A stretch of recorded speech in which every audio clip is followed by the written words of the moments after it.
Hello aspirants, good morning all. So ఈరోజు మనము TSPSC paper 4 PYQ explanation చూద్దాము. So ఇది గ్రూప్ 2 పేపర్ 4 అండి. యాక్చువల్గా ఇప్పుడు ప్రజెంట్ ఉన్న సిచ్యుయేషన్లో అందరూ కన్ఫ్యూజన్లో ఉన్నారు. చాలా క్లారిటీ లేకుండా లైక్ అసలు ఎగ్జామ్స్ జరుగుతాయా లేదా అని అందరికీ ఉన్నది. బట్ స్టిల్ మనం అయితే మన ప్రయత్నం ఆపం కదండి. ఇప్పుడు ఎగ్జామ్ జరుగుతుందా లేదా అని చదవడం మానేసి అయితే ఎవరం కూర్చోట్లేదు కదా. సో చదవాల్సిందే. ఇప్పుడు ఈ రోజు కాకపోతే రేపైనా జరుగుతుందన్న నమ్మకంతోటే మనమైతే చదువుతాము, చదవాలి కూడా, జరుగుతాయి కూడా ఎగ్జామ్స్. సో అదే నమ్మకంతో చదవాలండి. సో మనం ఇప్పుడు టీఎస్పిఎస్సి గ్రూప్ 2 పేపర్ 4 చూద్దాం. ఎందుకంటే ఇది తెలంగాణ మూమెంట్ పేపర్. ఇది ఓన్లీ మన గ్రూప్ 1 గ్రూప్ 2 కే కాకుండా గ్రూప్ 1 కి అయినా కూడా మనకి అన్ని పేపర్లో కూడా యూజ్ అవుతుంది. తెలంగాణ రిలేటెడ్ గా మనం ఏ ఎగ్జామ్ రాసినా కూడా మనకి పేపర్ అనేది మోస్ట్లీ యూస్ఫుల్ గా ఉంటుంది. సో చూద్దాం ఫస్ట్. చూడండి ఇక్కడ మనకి ఫస్ట్ క్వశ్చన్ ఏమడిగారు అనంటే, which of the following judgement of the supreme court address the issue of alienation of tribal land to non tribal land అన్నారు. సో అంటే క్వశ్చన్ ఏం అడుగుతున్నారు అనంటే, ఈ కింద ఇచ్చిన జడ్జిమెంట్స్ లో ఏ జడ్జిమెంట్ అంటే ఏ సుప్రీంకోర్టు జడ్జిమెంట్ మన ట్రైబల్ ల్యాండ్ ఇష్యూని అడ్రస్ చేస్తుంది అని అన్నాడు. సో మరి అసలు జడ్జిమెంట్స్ ఏమేమి ఉన్నాయో చూద్దాం. ఇక్కడ చూడండి, Gummadi Narasimhaiah versus state of AP and Gujja Bhiksham versus state of AP and Samatha versus state of AP, Ramesh Rathod versus state of AP. So ఇప్పుడు మరి కరెక్ట్ ఆన్సర్ ఏది అని అంటే Samatha versus state of AP. So మరి Samatha versus state of AP అని అన్నాం కదా, మరి ఏంటి ఎక్స్ప్లెనేషన్ చూద్దాము.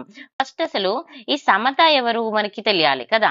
ఫస్ట్ చూడండి, ఇప్పుడు landmark judgement by supreme court in India, ఇది మనకి ఒక ల్యాండ్ మార్క్ జడ్జిమెంట్.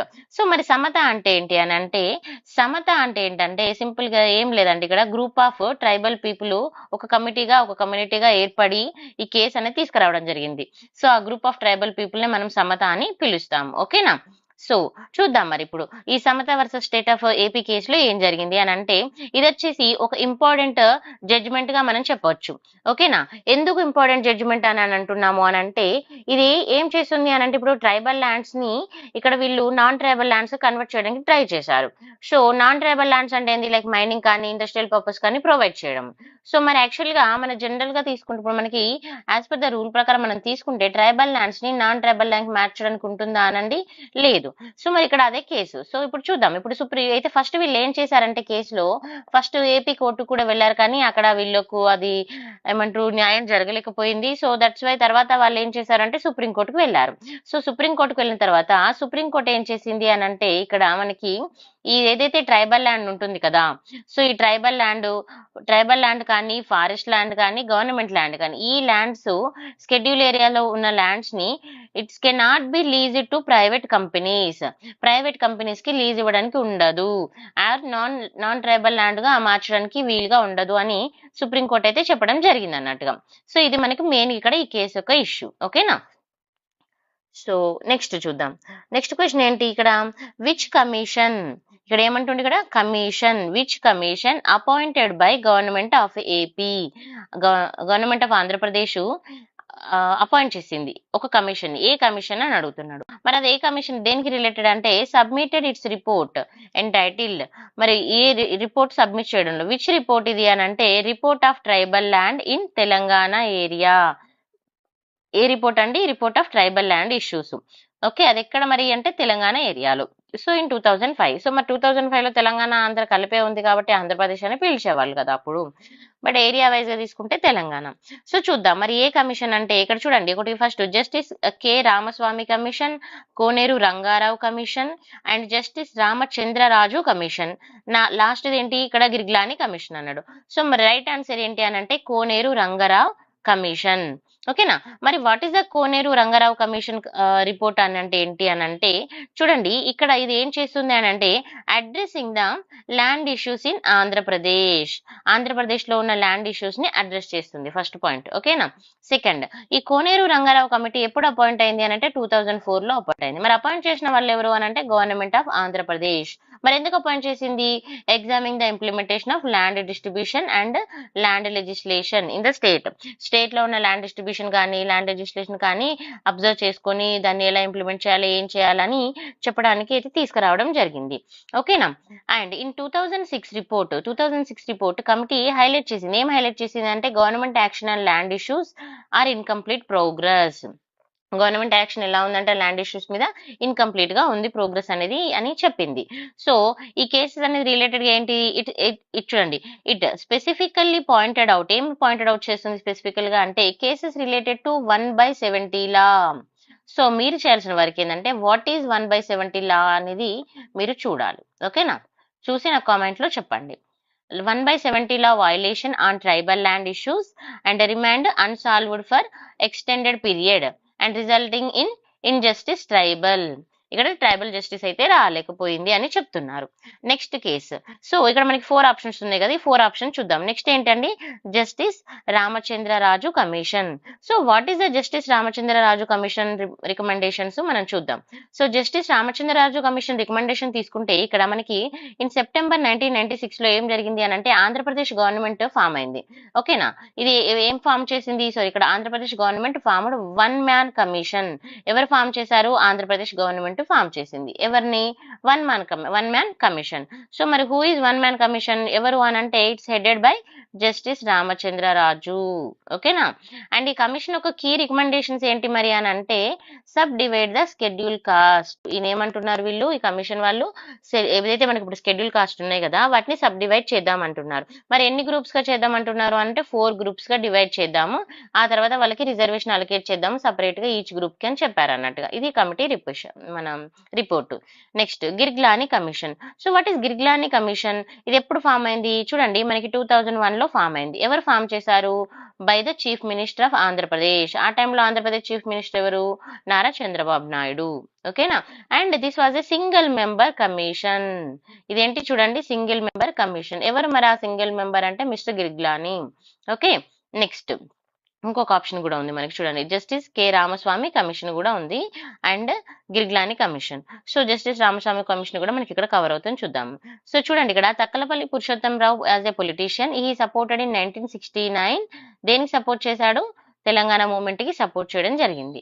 సో జై భారత్ రెడ్డి కమిషన్, చూడండి, జై Bharat Reddy commission of officer was appointed in 1985. Okay, next the Telangana people complained about the non-implementation of GO 610.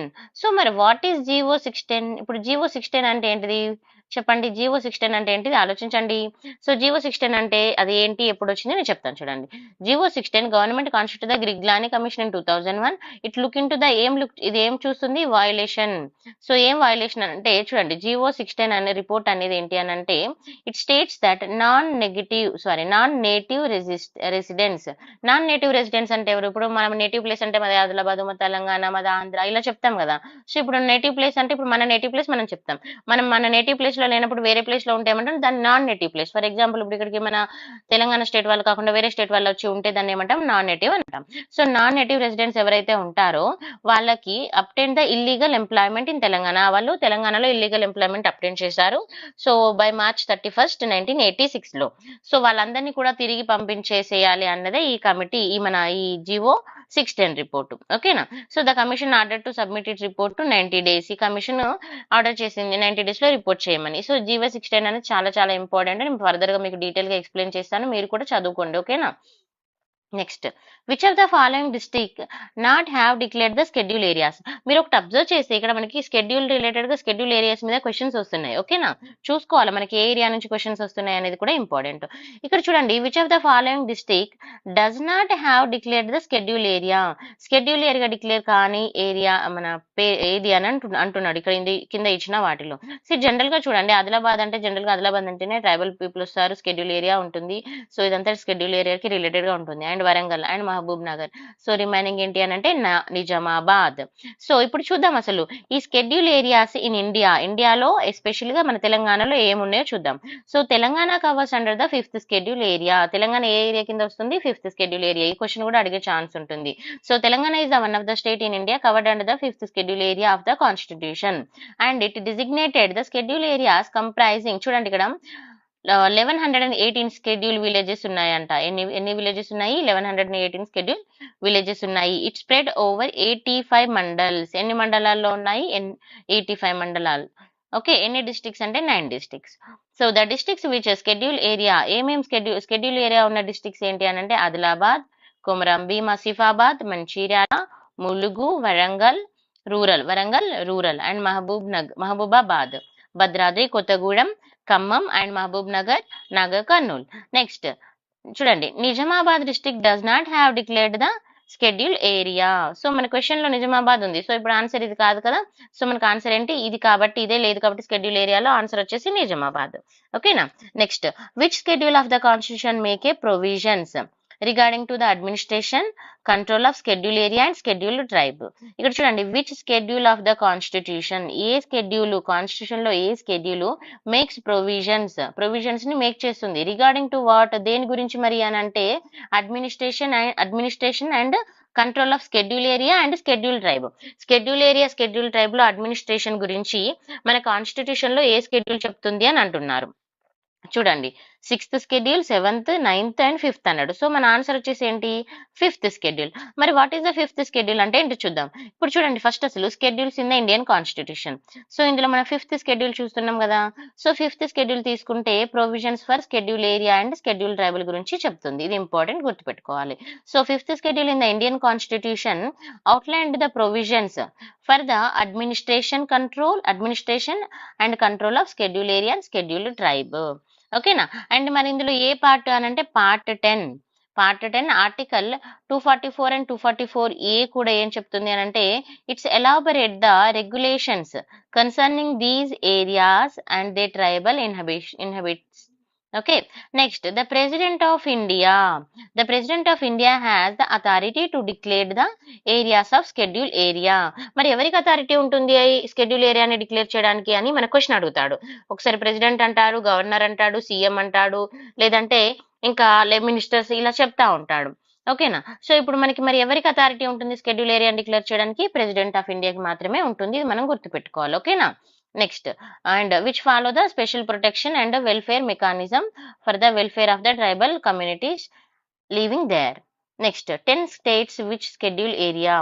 So ఇప్పుడు మనకి చూడండి, schedule area ఉన్న స్టేట్స్ ఏంటి అని అంటే 10 స్టేట్స్ ఉన్నాయండి. ఒకటి తెలంగాణ, ఆంధ్రప్రదేశ్, ఛత్తీస్గఢ్, గుజరాత్, హిమాచల్ ప్రదేశ్, జార్ఖండ్, మహారాష్ట్ర, మధ్యప్రదేశ్, ఒడిషా, రాజస్థాన్. ఇవి మనం గుర్తుపెట్టుకుంటే ఒక ఆన్సర్ ఈజీగా చేసుకోవచ్చు అండి. ఓకేనా.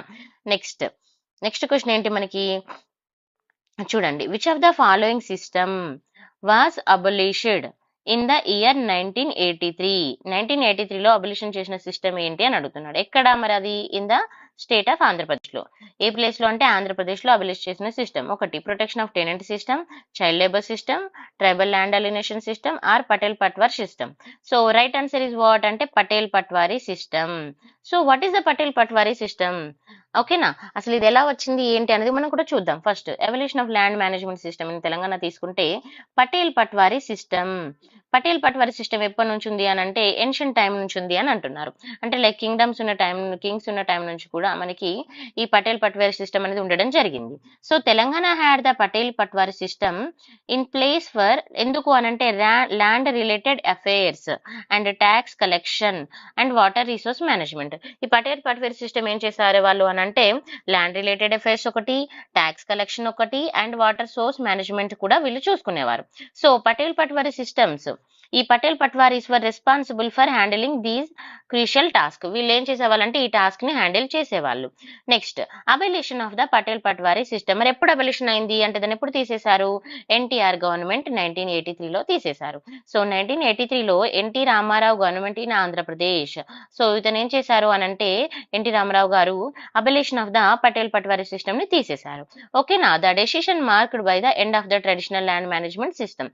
సో దీంతో ట్రైబల్ ల్యాండ్ మేనేజ్మెంట్ సిస్టమ్ అనేది ఎండ్ అయిపోయింది. ఓకేనా. నెక్స్ట్, మరి ఏం ఇంట్రడ్యూస్ చేశారు ఆల్టర్నేటివ్ అప్రోచ్ అని అంటే విఆర్ఓ సిస్టమ్ తీసుకొచ్చారు. So in place of Patel Patwari system the government introduced the village revenue officer. VRO అంటే ఏంటిది, village revenue officer system. So ఇప్పుడు VRO recruited through the public service commission. ఎవరు రిక్రూట్ చేసుకుంటారో public service commission ద్వారా recruit చేసుకుంటారు. Examination అనేది conduct చేస్తారు, తర్వాత వాళ్ళని తీసుకోవడం జరుగుతుంది. ఓకేనా. నెక్స్ట్, గ్రామ సచివాలయం changes under the Chandrababu Naidu. So, గ్రామ సచివాలయం చేంజెస్ ఎవరికి తీసుకొచ్చారు అంటే చంద్రబాబు నాయుడు 1993లో తీసుకొచ్చారు. సో, చంద్రబాబు నాయుడు అప్పుడు చీఫ్ మినిస్టర్‌గా ఉన్నప్పుడు ల్యాండ్ మేనేజ్మెంట్ సిస్టమ్ మోడిఫికేషన్ చేశారు. సో, దాన్ని ఏం చేశారంటే రీబ్రాండెడ్ ద గ్రామ సచివాలయం అని తీసుకురావడం జరిగింది. తర్వాత వైఎస్ రాజశేఖర రెడ్డి గారు వచ్చిన తర్వాత ఏం చేశారు 2004లో అంటే ఫర్దర్ రిఫార్మ్స్ తీసుకురావడం జరిగింది. ఒకటి చూడండి ఇక్కడ మనకు అడిషనల్ చేంజెస్ అనేవి ఈయన తెలంగాణలో ల్యాండ్ మేనేజ్మెంట్ సిస్టమ్‌లో తీసుకురావడం అయితే జరిగింది. So, question number 6. Okay, see here the first question, who was the chief minister and who campaigned by saying that Naxalites are the only patriots and my agenda is the Naxalite agenda. So ఇక్కడ ఏమంటున్నారు, నా agenda కూడా naxalite agenda అని ఎవరు అన్నారు అని అంటున్నారు. ఓకేనా. సో నక్సలైట్స్ మాత్రమే దేశభక్తులు అన్నట్టుగా అండ్ వాళ్ళ ఎజెండానే నా ఎజెండా అని మనకి ఇక్కడ చెప్తున్నారు. సో మరి ఈ మాట ఎవరు చెప్పారు అని అంటే మనకి ఈ మాట ఎన్టీ రామారావు గారు చెప్పారండి. సో ఇక్కడ చూడండి, ఇక్కడ మనకి ఎవరెవరు ఇచ్చారు, మరి Chenna Reddy, K Chandrashekar Rao and Bhavanam Venkatram and NT Rama Rao. So explanation చూసుకుంటే ఇప్పుడు మనకి right answer is NT Rama Rao. So మరి ఎన్టీ రామారావు గురించి మనం చూసుకుంటే Taraka Rama Rao garu. So he is the founding Telugu Desam party 29th March 1982 and NT Rama Rao established the Telugu Desam party. Okay. And ఇతను క్యాంపెయిన్ లో ఏం చేశాడు అంటే అతని స్ట్రాటజీ ఏం తీసుకున్నాడు అని అంటే ఇక్కడ డిఫరెంట్ మన తెలంగాణ స్టేట్స్ లో డిఫరెంట్ డిస్ట్రిక్ట్ లోకి వెళ్ళేసి అక్కడ ఎస్పెషల్ గా ట్రైబల్ పీపుల్స్ ఉంటారు. సో వాళ్ళ దగ్గరికి వెళ్ళేసి తను వాళ్ళతో కూడా ఇదే మాట చెప్పాడు అన్నట్టుగా, naxalites are the only patriots and the emphasis that his agenda align with the naxalites agenda, అంటే తన ఎజెండా కూడా నక్సలైట్స్ అజెండా అని చెప్పాడు. తర్వాత ఇంకా చూడండి మనకి chief minister of Andhra Pradesh NT Rama Rao ఎప్పుడు అయ్యారు అని అంటే 10th పర్సన్. ఓకేనా, 10th చీఫ్ మినిస్టర్ అయ్యారు. మరి 10th chief minister and at the same time first non Congress chief minister కూడా మన ఎన్టీ రామారావు గారు. ఓకేనా. సో ఎప్పుడు అయ్యారు 9th June 1983. సో మోస్ట్లీ మనం అప్పుడు పుట్టలేదు ఇంకా, బట్ మనం అన్ని తెలుసుకోవాల్సిందే. ఓకేనా. తర్వాత అబలిషింగ్ ద పటేల్ పట్వారీ సిస్టమ్, ఇతను ఇంకా ఏమేమి చేశాడు అంటే పటేల్ పట్వారీ సిస్టమ్ ని తెలంగాణలో రిమూవ్ చేసింది ఎవరు, మనకు ప్రీవియస్ క్వశ్చన్ కూడా వచ్చింది. సో ఎవరు చేశారండి, ఎన్టీ రామారావు గారు చేశారు. ఓకేనా. నెక్స్ట్ మనకు ఆప్షన్ లో ఇంకెవరు ఇచ్చారు, కె చంద్రశేఖర్ రావు. మనం 4 ఆప్షన్స్ కూడా చూసుకుందాం. సో కె చంద్రశేఖర్ రావు ఎవరండి, మరి కేసీఆర్ గారు. సో కేసీఆర్ గారి నుంచి తీసుకుంటే ఆయన షార్ట్ నేమ్ వచ్చేసి మనకు కేసీఆర్ అని మనం కాల్ చేస్తాము. ఆయన చీఫ్ మినిస్టర్ ఆఫ్ తెలంగాణ ఎప్పుడు అయ్యారు, 2nd June 2014లో అయ్యారు. అండ్ మరి ఇతను ఎవరు అని అంటే ఫౌండర్ ఆఫ్ ద తెలంగాణ. ఓకేనా, తెలంగాణ రాష్ట్రీయ సమితి టిఆర్ఎస్ సమితికి మతలబ్ టిఆర్ఎస్ పార్టీకి అతను ఫౌండర్. ఇప్పుడు అది టిఆర్ఎస్ ని మరి 2022లో ఏం చేశారండి, బిఆర్ఎస్ అంటే ఏంటిది భారత రాష్ట్ర సమితిగా ఏర్పాటు చేయడం జరిగింది. ఓకేనా. అండ్ తర్వాత దానికి రీనేమ్ ఏం చేశారు, బిఆర్ఎస్ గా రీనేమ్ చేశారు. మరి ఎప్పుడు చేశారు అని అంటే 5th October 2022 టైంలో చేశారండి. ఓకేనా. అండ్ నెక్స్ట్ పర్సన్ ఎవరు ఇక్కడ మనకి మరి చెన్నారెడ్డి. సో మరి మరి చెన్నారెడ్డి గారి గురించి తీసుకుంటే ఇక్కడ he served as the president of Telangana ప్రజా సమితి టిపిఎస్. ఇతను ఏం చేశాడు, తెలంగాణ ప్రజా సమితికి వర్క్ చేశాడు. ఎప్పుడు అని అంటే 1969లో తెలంగాణ ఎడ్యుకేషన్ టైంలో. తర్వాత భావనం వెంకట్రామ్. మరి భావనం వెంకట్రామ్ గారు ఎవరు అని అంటే he was the chief minister of Andhra Pradesh. ఎప్పుడున్నారు, between the February 1982 and September 1982 in very short span of time. తర్వాత ఎవరు వచ్చారు మనకి ఎన్టీ రామారావు గారు రావడం జరిగింది. ఓకేనా. So come to the next question, the official name given to the scheme of distributing the liquor. ఇక్కడ చూడండి ఏం స్కీమ్ ఇది, distributing the liquor. Okay, throw the packets introducing by TDP government in 1983. Liquor ని ప్యాకెట్ల రూపంలో introduce చేశారు అంటే మనము కూడా విని ఉంటాము, అంటే ప్రజెంట్ మనకి అదంతా పెద్దగా తెలియదు, బట్ లిక్కర్ కూడా ప్యాకెట్ రూపంలో ఇచ్చేవారంట. ఓకేనా. సో దాన్ని ఇంట్రడ్యూస్ చేసింది ఎవరు అని అంటే తెలుగుదేశం గవర్నమెంట్. సో దానికి ఒక స్కీమ్, ఆ స్కీమ్ ఒక నేమ్ పెట్టారు. ఏంటి అది అని అంటే చూడండి ఇక్కడ మనకు 4 ఆప్షన్స్ ఇచ్చారు. ఒకటి Madhuvahini, Neeravahini, Varuni Vahini and Swargavahini. So right answer is Varuni Vahini. So దీన్ని ఎవరు ఇంట్రడ్యూస్ చేశారు అంటే మనకి అప్పుడు ఎన్టీ రామారావు గారి టైంలో ఇంట్రడ్యూస్ చేశారు. సో ఎన్టీ రామారావు ఎవరు అంటే మనకి మళ్ళీ సేమ్ తెలుగుదేశం పార్టీకి ఆయన ఫౌండర్. ఓకేనా. And after that Varunavahini scheme తీసుకుంటే ఇది వచ్చేసి ఎప్పుడు వచ్చింది అంటే 1983లో వచ్చింది. ఓకేనా. సో ది స్కీమ్ యొక్క స్కీమ్ ఎందుకు అని అంటే లిక్కర్ ని ప్యాకెట్ రూపంలో ఇవ్వడం అంతే. Next come to the next question, the convention held in April 1975 during the reason of Jalagam Vengalarao. During the reason of Jalagam Vengalarao in the name of the Telugu integration. ఏం పేరండి? తెలుగు ఇంటిగ్రేషన్. ఎక్కడ? హైదరాబాద్ లో. ఇక్కడ చూడండి క్వశ్చన్ ఏం అడుగుతున్నారంటే 1975 లో జలగం వెంకట్రావు గారి టైంలో ఇక్కడ తెలుగు ఇంటిగ్రేషన్ అనేది తీసుకురావడం జరిగింది. ఎక్కడ? అది హైదరాబాద్ లో. దాన్ని ఏమని పిలిచారు అని అడుగుతున్నారు. సో మనకి తెలుగు మహాసభలను జరుగుతూ ఉంటాయి, మీకు ఐడియా ఉంది అనుకుంటాం. సో అలాంటివి ఇప్పుడు కూడా మనకు జరుగుతూనే ఉంటున్నాయి. సో అది ఎప్పుడు ఫస్ట్ వరల్డ్ తెలుగు కన్వెన్షన్ తీసుకురావడం జరిగింది. ఎక్కడ? హైదరాబాద్ లో. ఎప్పుడు అని అంటే 1975. చూడండి ఆప్షన్స్ ఇక్కడ. National convention of NRIs and world Telugu cultural convention and world Telugu convention and Andhra Mahasabha. So right answer is world Telugu convention. ఇది జరుగుతూ ఉంటుంది మనకి. ఒకసారి దీని గురించి మీరు డీటెయిల్స్ కూడా చూడాలి. సో డీటెయిల్స్ చూసుకుంటే మనకి ఫస్ట్ జలగం మన వెంగళరావు గారు చీఫ్ మినిస్టర్ గా ఉన్నారు. ఎప్పుడు ఉన్నారు అని అంటే, సో ఆయన ఉన్న టైంలో మనం అది ఎప్పుడు ఉన్నారు అనేది కూడా చూసుకుందాం. తర్వాత world Telugu convention and protect అనేది ఒకటి తీసుకొచ్చారు. ఎందుకంటే ప్రపంచంలో తెలుగు మన తెలుగు జాతిని, మన తెలుగుని మనం కాపాడుకోవాలని అంటాం కదా. సో అలాగా. So 1975 during the Jalagam Venkatrao ఆయన టైంలో, ఆయన ఏ టైంలో ఉన్నాడు? 1975 లో చీఫ్ మినిస్టర్ ఆఫ్ ఆంధ్రప్రదేశ్ లో ఉన్నాడు. సో ఆయన ఉన్న టైంలో ఏం తీసుకొచ్చారంటే వరల్డ్ తెలుగు కన్వెన్షన్. ఎప్పుడు అనంటే ఏప్రిల్ 12 ఎప్పుడు? ఇంకా ఏప్రిల్ 18th లో. ఎప్పుడు అది ఎక్కడ తీసుకొచ్చారు అని కూడా అడుగుతారు. ఎప్పుడు అంటే హైదరాబాద్ లో మనకి ఏప్రిల్లో తీసుకురావడం జరిగింది. తర్వాత April 12, 1975 grand procession from the Charminar to Lal Bahadur stadium. Lal Bahadur stadium ఎక్కడ ఉందండి? మన హైదరాబాద్ లో. అందరికీ తెలుసు, ఐపీఎస్ అకాడమీ. ఓకేనా. తర్వాత taken by chief minister Vengalarao and to mark the beginning of the convention. The convention aim to celebrate. మరి ఈ కన్వెన్షన్ యొక్క మెయిన్ ఎయిమ్ ఏంటి అని అంటే తెలుగు కల్చర్ ని సెలబ్రేట్ చేసుకోవడం. మెయిన్ ఏమేంటి ఇక్కడ మనకి? తెలుగు కల్చర్ ని సెలబ్రేట్ చేసుకోవడం, Telugu culture and heritage. And the song, అప్పుడే సాంగ్ తీసుకొచ్చారు. ఏంటి అది? మా తెలుగు తల్లికి మల్లెపూ దండ అనే సాంగ్ కూడా తీసుకురావడం జరిగింది. ఎవరు దీన్ని ఇంట్రడ్యూస్ చేశారు అని అంటే, చూడండి ఇక్కడ శంకరబాడి సుందరాచారి. ఎవరు? Sankarambadi Sundarachari. And he become popular in the event. ఓకేనా. The president of India also participated in the convention. The last day president of India కూడా పార్టిసిపేట్. మరి ఆ టైంలో ప్రెసిడెంట్ ఆఫ్ ఇండియా ఎవరు ఉన్నారు? మీరు కనుక్కొని కామెంట్ లో నాకు పెట్టండి. ఓకేనా. Next protect and ignored voices. So protects and ignore voices అంటే ఏంటి? ఇప్పుడు మనకి ఏమైపోతున్నాయి అంటే తెలంగాణ పోయిట్స్ కానీ, కొన్ని తెలంగాణ కవులు, కవిత్వాలు ఇవన్నీ చాలా ఉన్నాయి. సో అవన్నీ కూడా ఏమైపోతున్నాయి అని అంటే ఏమంటారు దాన్ని లాస్ అయిపోతున్నాం మనం. I don't know that in Telugu exactly. So మనం దాన్ని లాస్ అయిపోతున్నాం. సో లాస్ అయిపోతున్నాం కాబట్టి అయితే ఏమవుతుంది అని అంటే ఇక్కడ ఈ రైటర్స్ కానీ వీళ్ళంతా కూడా ఎవరు ఇగ్నోర్ చేయబడుతున్నారు. సో అప్పుడు ఏమవుతుంది? తెలంగాణ స్లాగ్ కానీ, తెలంగాణ పాటలు కానీ, తెలంగాణ ఆటలు కానీ, తెలంగాణ డాన్స్ కానీ ఇవన్నీ ఏమైపోతాయండి? లాస్ అయిపోతున్నాం. అంటే అందుకు అలా కాకూడదు ఉండాలి అని మనం ఇలా తీసుకురావడం జరిగింది ఓకేనా. తర్వాత not only Telangana, like Telugu related గా కూడా అన్ని విధాలుగా ఉండేలాగున. ఓకేనా. తర్వాత శ్రీ చెరబండ రాజు. అండ్ ఇప్పుడు చూడండి కొంతమంది ప్రామినెంట్ ఫిగర్స్ ఉన్నారు. సో మరి వాళ్ళు ఇప్పుడు లీడింగ్ లో ఉన్నారా? మరి వాళ్ళ పేరు ఎవరికైనా తెలుసా అంటే ఈవెన్ కొంతమంది పేర్లు మనకు కూడా తెలియదు, ఈవెన్ నాకు కూడా తెలియదు, నేను కూడా కొత్తగానే చదివాను కొన్ని పేర్లు. సో అలా అన్నట్టుగా. సో అలాంటి వాటిని కూడా మనం ప్రొటెక్ట్ చేసుకోవడానికి ఈ సభ. తర్వాత ఆంధ్ర మహాసభ. సో మరి ఆంధ్ర మహాసభ అంటే ఏంటి అని అంటే చూడండి 1928 లో మనం 4 ఆప్షన్స్ ఎక్స్ప్లెనేషన్ చేసుకుంటున్నాము. ఓకేనా. సో ఆంధ్ర మహాసభ ఎప్పుడు ఉంది అని అంటే 1928 లో తీసుకురావడం జరిగింది.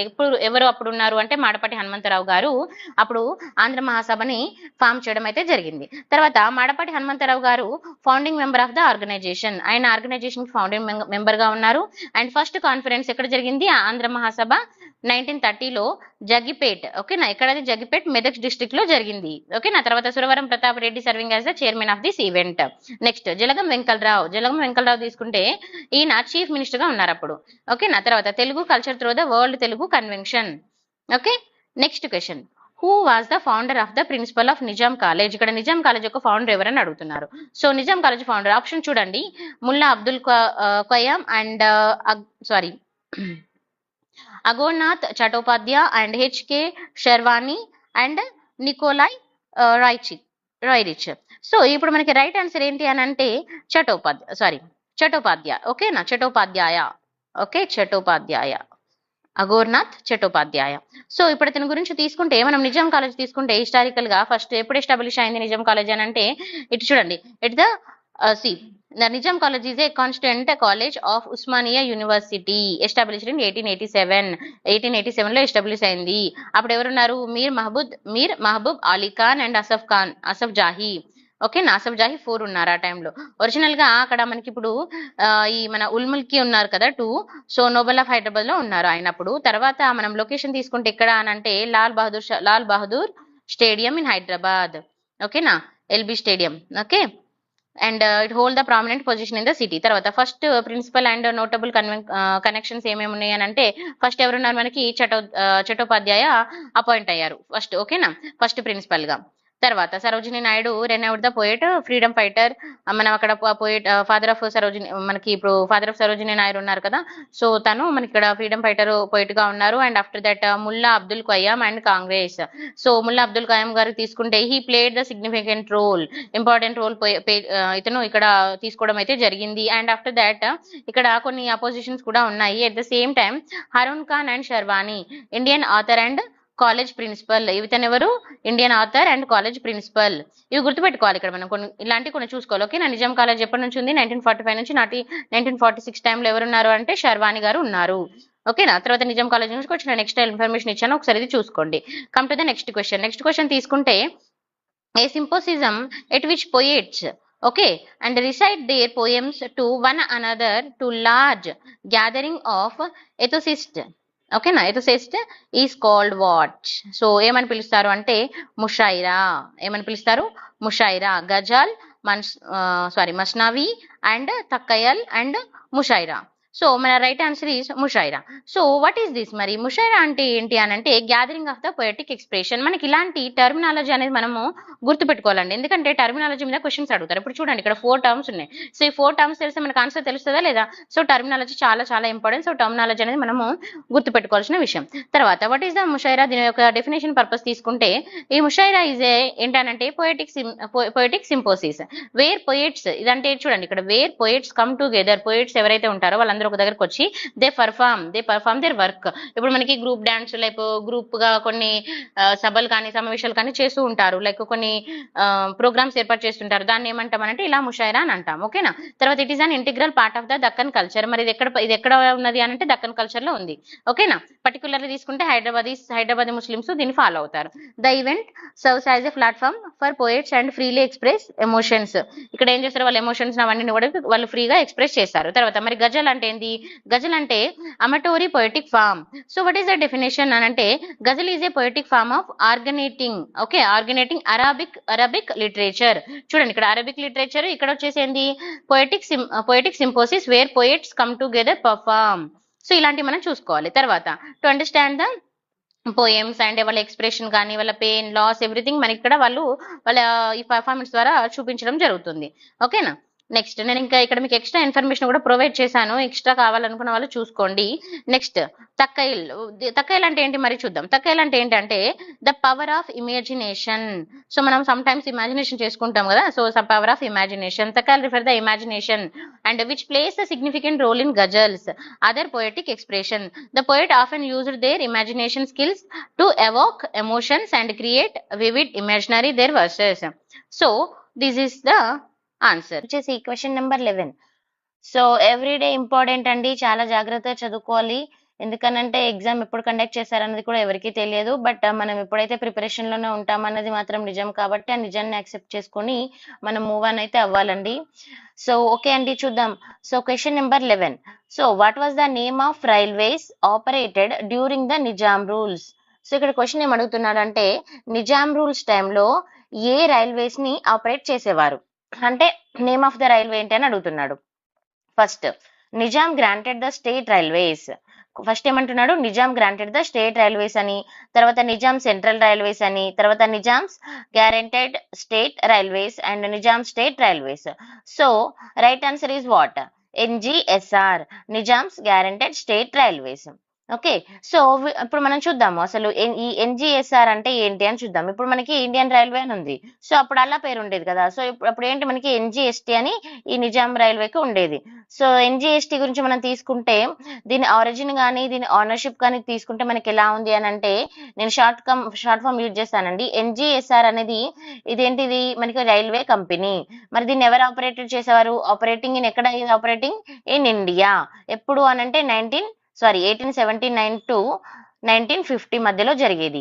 And it was owned by, ఇది ఎవరు దీన్ని ఓన్ చేసుకున్నది ఎవరంటే దీని owner Nizam of Hyderabad state. ఓకేనా. అండ్ ద కంపెనీ కంపెనీ యొక్క ఫుల్ నేమ్ ఏంటి అని అంటే his exalted highness. Okay, the Nizam of guaranteed the state railways. Okay. So this is the full name. ఇది కూడా చూసుకోవాలి, ఓకేనా. తర్వాత Inception and exception, Inception and expansion. So NGSR begin with a line with the privately build by Nizam. ఇది ఎలా start అయింది, ఎప్పుడు start అయింది అంటే ప్రైవేట్ లైన్ తో స్టార్ట్ అయ్యి and show casing his interest in developing railway infrastructure in the reason. వాళ్ళు ఇప్పుడు ఏదైనా కూడా ఒకటి చిన్నగానే స్టార్ట్ అవుతుంది, తర్వాత అది ఇన్ఫ్రాస్ట్రక్చర్ ఏదైనా కూడా ఎవరైనా డెవలప్ చేసుకుంటారు కదా. సో ఆ విధంగానే ఇది కూడా స్టార్ట్ అయింది. తర్వాత ఇది వచ్చేసి మరి ఎందుకు యూజ్ చేశారు, ఎలా యూజ్ చేశారంటే ఇది ప్లేయింగ్ ఏ క్రూషియల్ రోల్ ఎక్కడ ప్లే చేసింది అని అంటే ట్రాన్స్పోర్టేషన్ సెక్టార్ లో హైదరాబాద్ స్టేట్ లో ట్రాన్స్పోర్టేషన్ సెక్టార్ లో రైల్వేస్ అనేది చాలా ఇంపార్టెంట్ రోల్ అనేది ప్లే చేసింది, ఓకేనా. తర్వాత next merger with Hyderabad Godavari valley railway. So ఇప్పుడు ఏమైంది, హైదరాబాద్ అండ్ గోదావరి వ్యాలీ ఇవన్నీ రెండు కూడా ఏమైనవి మెర్జ్ అయ్యాయి. ఇప్పుడు మనకి ఫర్ ఎగ్జాంపుల్ బ్యాంక్స్ తీసుకుంటే బ్యాంక్స్ లో మెర్జింగ్ జరిగింది కదా, ఇలాగే రైల్వేలు కూడా మెర్జింగ్ అనేది జరగడం జరిగింది. సో ఇది తీసుకున్నప్పుడు మనకి హైదరాబాద్ గోదావరి వ్యాలీ ఈ రెండు కూడా ఈచ్ అదర్ గా మెర్జ్ అయ్యాయి. సో దీన్ని ఏమంటాం, హైదరాబాద్ గోదావరి వ్యాలీ అంటే HGVR, ఓకే. తర్వాత నేషనలైజేషన్ అండ్ మెర్జర్. తర్వాత ఏమైంది, నేషనలైజేషన్ స్టార్ట్ అయింది. సో నేషనలైజేషన్ ఎప్పుడు స్టార్ట్ అయింది, మనకి జనరల్ గా అన్ని నేషనలైజేషన్స్ మనకి ఆఫ్టర్ స్వతంత్రం వచ్చిన తర్వాత, మనకి ఫ్రీడమ్ వచ్చిన తర్వాత నేషనలైజేషన్ అయితే స్టార్ట్ అయింది. సో మన 1951 లో తీసుకుంటే బోత్ మనకి NGSR గానీ, ఇది మనం ఇందాక చదువుకున్నాం కదా NGSR గానీ అండ్ HGVR. సో ఈ రెండు కూడా తీసుకుంటే అంటే హైదరాబాద్ గోదావరి వ్యాలీ రైల్వే కానీ లేకపోతే మన నిజాం రైల్వే కానీ తీసుకున్నప్పుడు ఈ రెండు కూడా నేషనలైజ్డ్ అయినవి అండ్ మెర్జ్ ఇంటూ ద ఎందులో కలిసాయి అని అంటే ఇండియన్ రైల్వేలో కలవడం జరిగింది. తర్వాత ఇండియాస్ నేషనల్ రైల్వే సిస్టమ్, దాన్ని ఇప్పుడు మనం ఏమంటాం, ఇండియాస్ రైల్వేస్ నేషనల్ సిస్టమ్ అని అంటాం. తర్వాత ఇవి మెర్జ్ అయిన తర్వాత ఏమైంది, యూనిఫైడ్ మేనేజ్మెంట్ అనేది రైల్వేలో రావడం జరిగింది, ఓకేనా. తర్వాత నిజాం రైల్వే ప్లేడ్ ఇంకా నేను కొంచెం ఎక్కువ ఇన్ఫర్మేషన్ ఇచ్చాను, చూసుకోవచ్చు మీరు. నెక్స్ట్ కమ్ టు ద మన 12th question.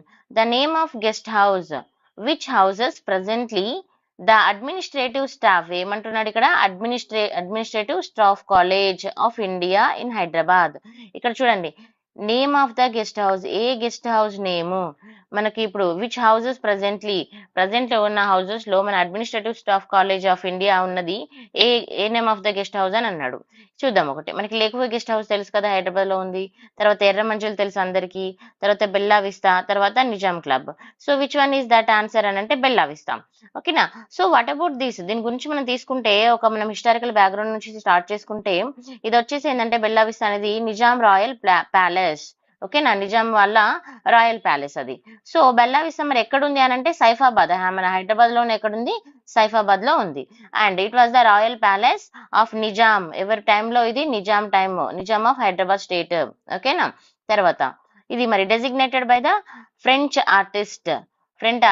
Artist and the building name ఏమని పిలుస్తాము అని అంటే బెల్లా విస్తా అని అంటాం, ఓకేనా. So this translate to beautiful sight. Bella విస్తాని మనం ట్రాన్స్లేట్ చేసి ఏమంటారు, బ్యూటిఫుల్ సైట్ అని అంటారు. And reflecting the scenic location.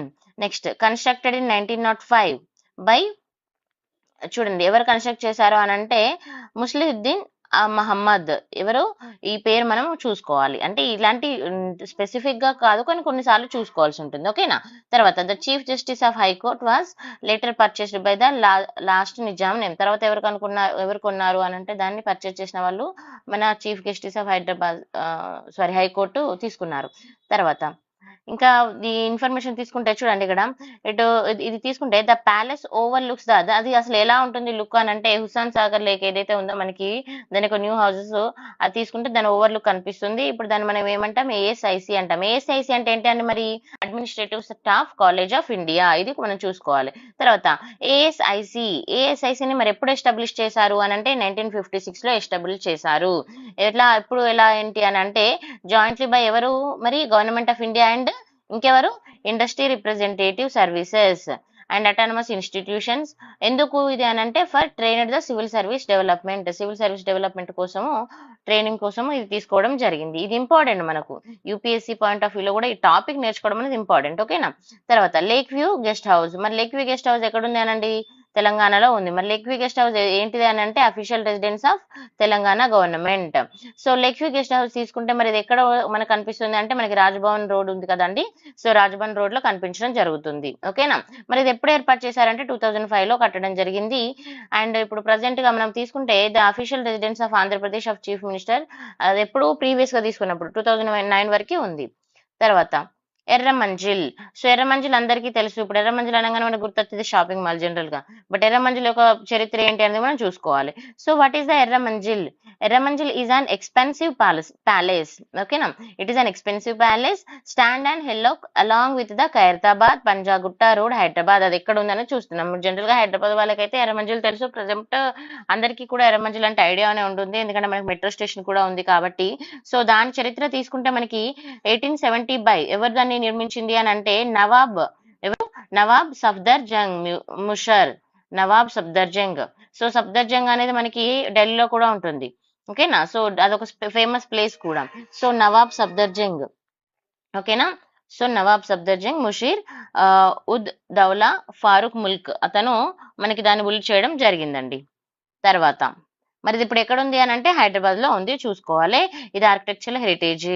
తర్వాత Nizam club. So Nizam club తీసుకుంటే నిజాం క్లబ్ ఎవరు అని అంటే founded by the Nawab Mahbub Ali Khan. ఎవరండి? నవాబ్ మహబూబ్ అలీ ఖాన్. ఓకేనా. తర్వాత నిజాం క్లబ్ మరి ఎక్కడుంది నిజాం క్లబ్ అని అంటే సైఫాబాద్ హైదరాబాద్ లోనే ఉంది. ఇది కూడా దీన్ని ఏమంటామంటే హార్ట్ ఆఫ్ ద సిటీ అని కూడా అని అంటాము. అండ్ అంటే heart of the city and lies opposite to the Telangana legislative assemblies అంటే సిటీ సెంటర్ లో ఉంది. ఓకేనా. And it was established in 26th September 1884 లో. ఎప్పుడు దీన్ని ఎస్టాబ్లిష్ చేశారు? 26th సెప్టెంబర్ 1884 లో. ఎవరు మరి అని అంటే నవాబ్ మహబూబ్ అలీ ఖాన్ అండ్ అసఫ్ జాహీ 4. ఓకేనా. ఇది చూసుకోవాలి. ఇంకా ఎక్స్ట్రా ఇన్ఫర్మేషన్ కావాలంటే మీకు ఇక్కడ యాడ్ చేశాను, చూసుకోండి. Next question, come to the next question, 13th question. So list 1 list 2 ని మ్యాచ్ చేయమని అడుగుతున్నాడు. సో లిస్ట్ 1 లో ఎవరిని ఇచ్చారు? ట్రైబల్స్ ఇచ్చారు. లిస్ట్ 2 లో ప్లేస్ వాళ్ళు ఎక్కడ ఎక్కడ నివసిస్తారు అనే దాన్ని ఇచ్చారు. సో లిస్ట్ 1 లో చూడండి, పార్దాన్స్, చెంచూస్, కొండారెడ్డి అండ్ రాచకోయాస్. సో ఇప్పుడు మనము ఆన్సర్స్ తీసుకుంటే ఫస్ట్ పార్దాన్స్ ఎక్కడున్నారు అని అంటే ఆదిలాబాద్. ఓకేనా. ఇక్కడ మన రైట్ ఆన్సర్ ఏంది? A4. అండ్ B1 అంటే ఏం చూడండి, చెంచూస్ ఎక్కడ ఉంది మనకి? Mahabubnagar. Next C2 Kondareddis Khammam. తర్వాత రెచకోయాస్ కోయ వాళ్ళు ఎక్కడ ఉన్నది ఎక్కువగానే అని అంటే మనకి ఇది D అండి, ఖమ్మం ఏజెన్సీ. ఓకేనా. ఇవి మన దీనికి ఒక రైట్ ఆన్సర్. ఒకసారి మంచిగా చూసుకోవాలి. ఎందుకనంటే ఎగ్జామ్ లో మనకి ఇదే వస్తుందని కాదు, ట్రైబ్స్ వాళ్ళ యొక్క ప్లేస్ ఆఫ్ లివింగ్స్ అనేవి వస్తాయి. ఇంపార్టెంట్ మన తెలంగాణలో ఉన్నవి కూడా మనం జాగ్రత్తగా చూసుకోవాలండి. ఇది వెరీ వెరీ ఇంపార్టెంట్. ఇలాంటి క్వశ్చన్ వచ్చే ఛాన్సెస్ ఉంటాయి, చూసుకోవాలి. Next match the list 1 list 2. మళ్ళీ సేమ్ లిస్ట్ 1 లిస్ట్ 2 ఇచ్చారు, మ్యాచ్ చేయమన్నారు. పాపులర్ సింగర్స్ అండ్ రైటర్స్ మనకు చూస్తారే, మనము మన ప్రీవియస్ గా జరిగిన మొన్న ఎగ్జామ్స్ కూడా తీసుకుంటే మనకి లైక్ రైటర్స్ కానీ, బుక్స్ కానీ, లేకపోతే ఫేమస్ సినిమా నేమ్స్ కానీ వాళ్ళ డైరెక్టర్ కూడా అడిగారు. సో అలాంటివి కూడా మనం చూసుకోవాలి. సో పాపులర్ సాంగ్స్ తీసుకుంటే మనకి ఫస్ట్ తీసుకుంటే ఏముంది అని అంటే అమ్మ తెలంగాణమ్మ ఆకలి కేకల గానమ్మ. ఈ సాంగ్ ని ఇప్పుడు చూడండి, ఈ సాంగ్ ఉంది, ఈ సాంగ్ ని ఎవరు రాశారు అని అడుగుతున్నారు. తర్వాత జయ జయ హే తెలంగాణ జనని జయ కేతనం అనే సాంగ్. తర్వాత వానమ్మ వానమ్మ సాంగ్. సో ఇలాంటి సాంగ్స్ మనకి ఎవరెవరు రాశారు ఏంటి అని అడుగుతున్నారు. ఓకేనా. ఇంకో సాంగ్ ఉంచండి ఇక్కడ, పల్లేక నీరు పెడుతుంది. సో ఏ సాంగ్ ఎవరు రాశారు అనేది తీసుకుంటే మనకి ఫస్ట్ A3 ఆన్సర్ తీసుకుంటే A3. ఏ ఏంటిది మనకి? అమ్మ తెలంగాణ అమ్మ. సో ఎవరు అనంటే గద్దర్ గారు. తర్వాత B4 పల్లేక నీరు పెడుతుంది ఎవరు అనంటే గోరెటి వెంకన్న. తర్వాత C1 ఎవరు అనంటే సి ఏంటంటే మనకి జయ జయ హే తెలంగాణ. సో జయ జయ హే తెలంగాణ ఎవరు? అందశ్రీ. తర్వాత వానమ్మ వానమ్మ సాంగ్ ఎవరు అనంటే మనకి ఎవరు చూడండి, కుత్రాల జయరాజ్. సో ఇవి ఇంపార్టెంట్. ఇక్కడ మనము ఇవి మాత్రమే చూసుకోవడం కాదు, పీవైక్యూలో వచ్చినవి ఇలాంటి టాపిక్స్ లో ఇంపార్టెంట్ చూసుకోవాలి. ఇప్పుడు మనకు అందశ్రీ రాసినవి కానీ, గద్దర్ రాసినవి కానీ కొన్ని, ఇంకా అవే కాకుండా మన తెలంగాణ పాయింట్ ఆఫ్ వ్యూలో తెలంగాణ సాంగ్ కానీ, తెలంగాణ గీతం కానీ, తెలంగాణ ఫేమస్ సాంగ్స్ కొన్ని ఉంటాయి. సో మన ఫ్రీడమ్ టైంలో తెలంగాణ ఫ్రీడమ్ టైంలో తెలంగాణ కావాలని మనం పోరాడినప్పుడు తీసుకున్న సాంగ్స్ కానీ కొన్ని కూడా చాలా ఇంపార్టెంట్ అండి, అవి చూసుకోవాలి. ఓకేనా. నెక్స్ట్ సో వీళ్ళ గురించి తీసుకుంటే మనకి ఫస్ట్ అందశ్రీ గురించి తీసుకుంటే ఎక్స్ప్లెనేషన్ లోకి వెళ్తే వీళ్ళు తెలుగు లిటరేచర్స్. సో అందశ్రీ తీసుకుంటే ఇప్పుడు చూడండి, అందే ఎల్లన్న ఆల్సో నోన్ యాజ్ ఏ అందశ్రీ, తనది ఇంకొక నేమ్ కూడా ఉంది, ఇది కూడా చూసుకోవాలి. ఓకేనా. అండ్ ఇతను వచ్చేసి పోయట్ అండ్ లిరిసిస్ట్. మరి ఇతను ఎక్కడ పుట్టాడు అని అంటే వరంగల్ జిల్లా జనగాం అండి. ఓకేనా. తర్వాత ఇతను కొన్ని ఫేమస్ వర్క్స్ తీసుకుంటే ఏమున్నాయంటే చూడండి ఇక్కడ మాయమైపోతుందమ్మా మనిషన్న వాడు అని ఒక సాంగ్ ఉంది. అండ్ తర్వాత జై జై హే తెలంగాణ అని ఒక సాంగ్ ఉంది. తర్వాత పాటల పూదోట అని, తర్వాత అందెల సందడి అని, ఇలా డిఫరెంట్ కొన్ని ఫేమస్ సాంగ్స్ ఉన్నాయి. ఇవి మనం చూసుకోవాలి. ఓకేనా. తర్వాత ఇంక ఇతని గురించి తీసుకుంటే ఇతనికి వచ్చేసి ఇది ఇంపార్టెంట్ అండి. Honoured with the Nandi award ఇతనికి రావడం జరిగింది 2006లో.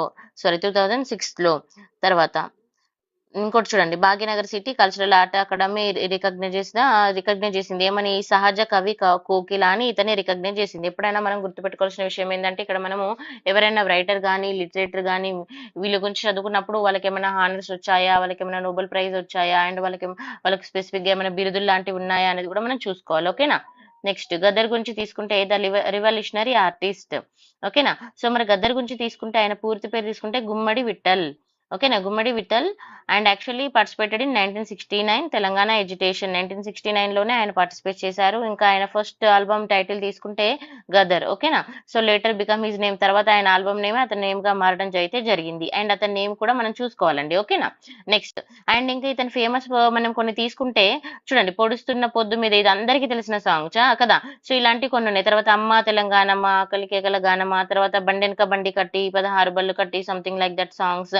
అండ్ మల్లె తిగకో పందిరి ఓలే, అండ్ సిరిమల్లె చెట్టు కింద లచ్చుమమ్మ. సో ఇలాంటి కొన్ని ఫేమస్ సాంగ్స్ ఉన్నాయి. సో ఇలాంటి వాటిని మనం చూసుకోవాలి. ఓకేనా. తర్వాత మరి అతనికి ఏం అవార్డ్స్ వచ్చాయి అని అంటే best male playback singer for the song పొడుస్తున్న పొద్దు మీద అనే అవార్డు కూడా అతనికి రావడం జరిగింది 2011లో. నెక్స్ట్ గోరెటి వెంకన్న, ఈయన కూడా చాలా ఫేమస్ పర్సనాలిటీ అండి, అందరికీ తెలుసు. ఈయన కూడా తీసుకుంటే సింగర్ అండ్ లిటరేచర్. ఇప్పుడు గోరెటి వెంకన్న గురించి తీసుకుంటే అండ్ ఇతని తెలుగు వర్క్స్ తీసుకుంటే ఎలా ఉన్నాయి అని అంటే ఇతను వచ్చేసి చూడండి, హేల్ ఫ్రమ్ ద ఇతను వచ్చేసి ఎక్కడ నుంచి వచ్చారు అని అంటే నాగర్ కర్నూల్. ఓకేనా. ఎక్కడ నుంచి ఇంకా మన తెల్కపల్లి మండల్ నాగల్ కర్నూలు ఆయనది. తర్వాత ఆయన గురించి తీసుకుంటే ఆయన వర్క్స్ తీసుకుంటే నీ పాట ఏమయ్యరో అండ్ నీ మాట ఏమయ్యరో అనే సాంగ్ కూడా, అండ్ తర్వాత వీరులారా విద్యార్థులారా అనే ఒక సాంగ్, తర్వాత పల్లె కన్నీరు పెడుతుంది కనిపించని చుక్కల, అండ్ జైబోలో తెలంగాణ అమరవీరులకి అనే సాంగ్. సో నా పల్లె అందాలు అని ఇలా మనకి కొన్ని మంచి మంచి సాంగ్స్ అయితే ఇవ్వడం జరిగింది. అవి ఏంటనేది కూడా ఒకసారి ఆయన వర్క్స్ కూడా చూసుకోవాలి. తర్వాత 2020లో తీసుకుంటే ఇతను దేనికి నామినేట్ అయ్యాడు అని అంటే లెజిస్లేటివ్ కౌన్సిల్ ఇన్ తెలంగాణకి నామినేట్ అవ్వడం జరిగింది.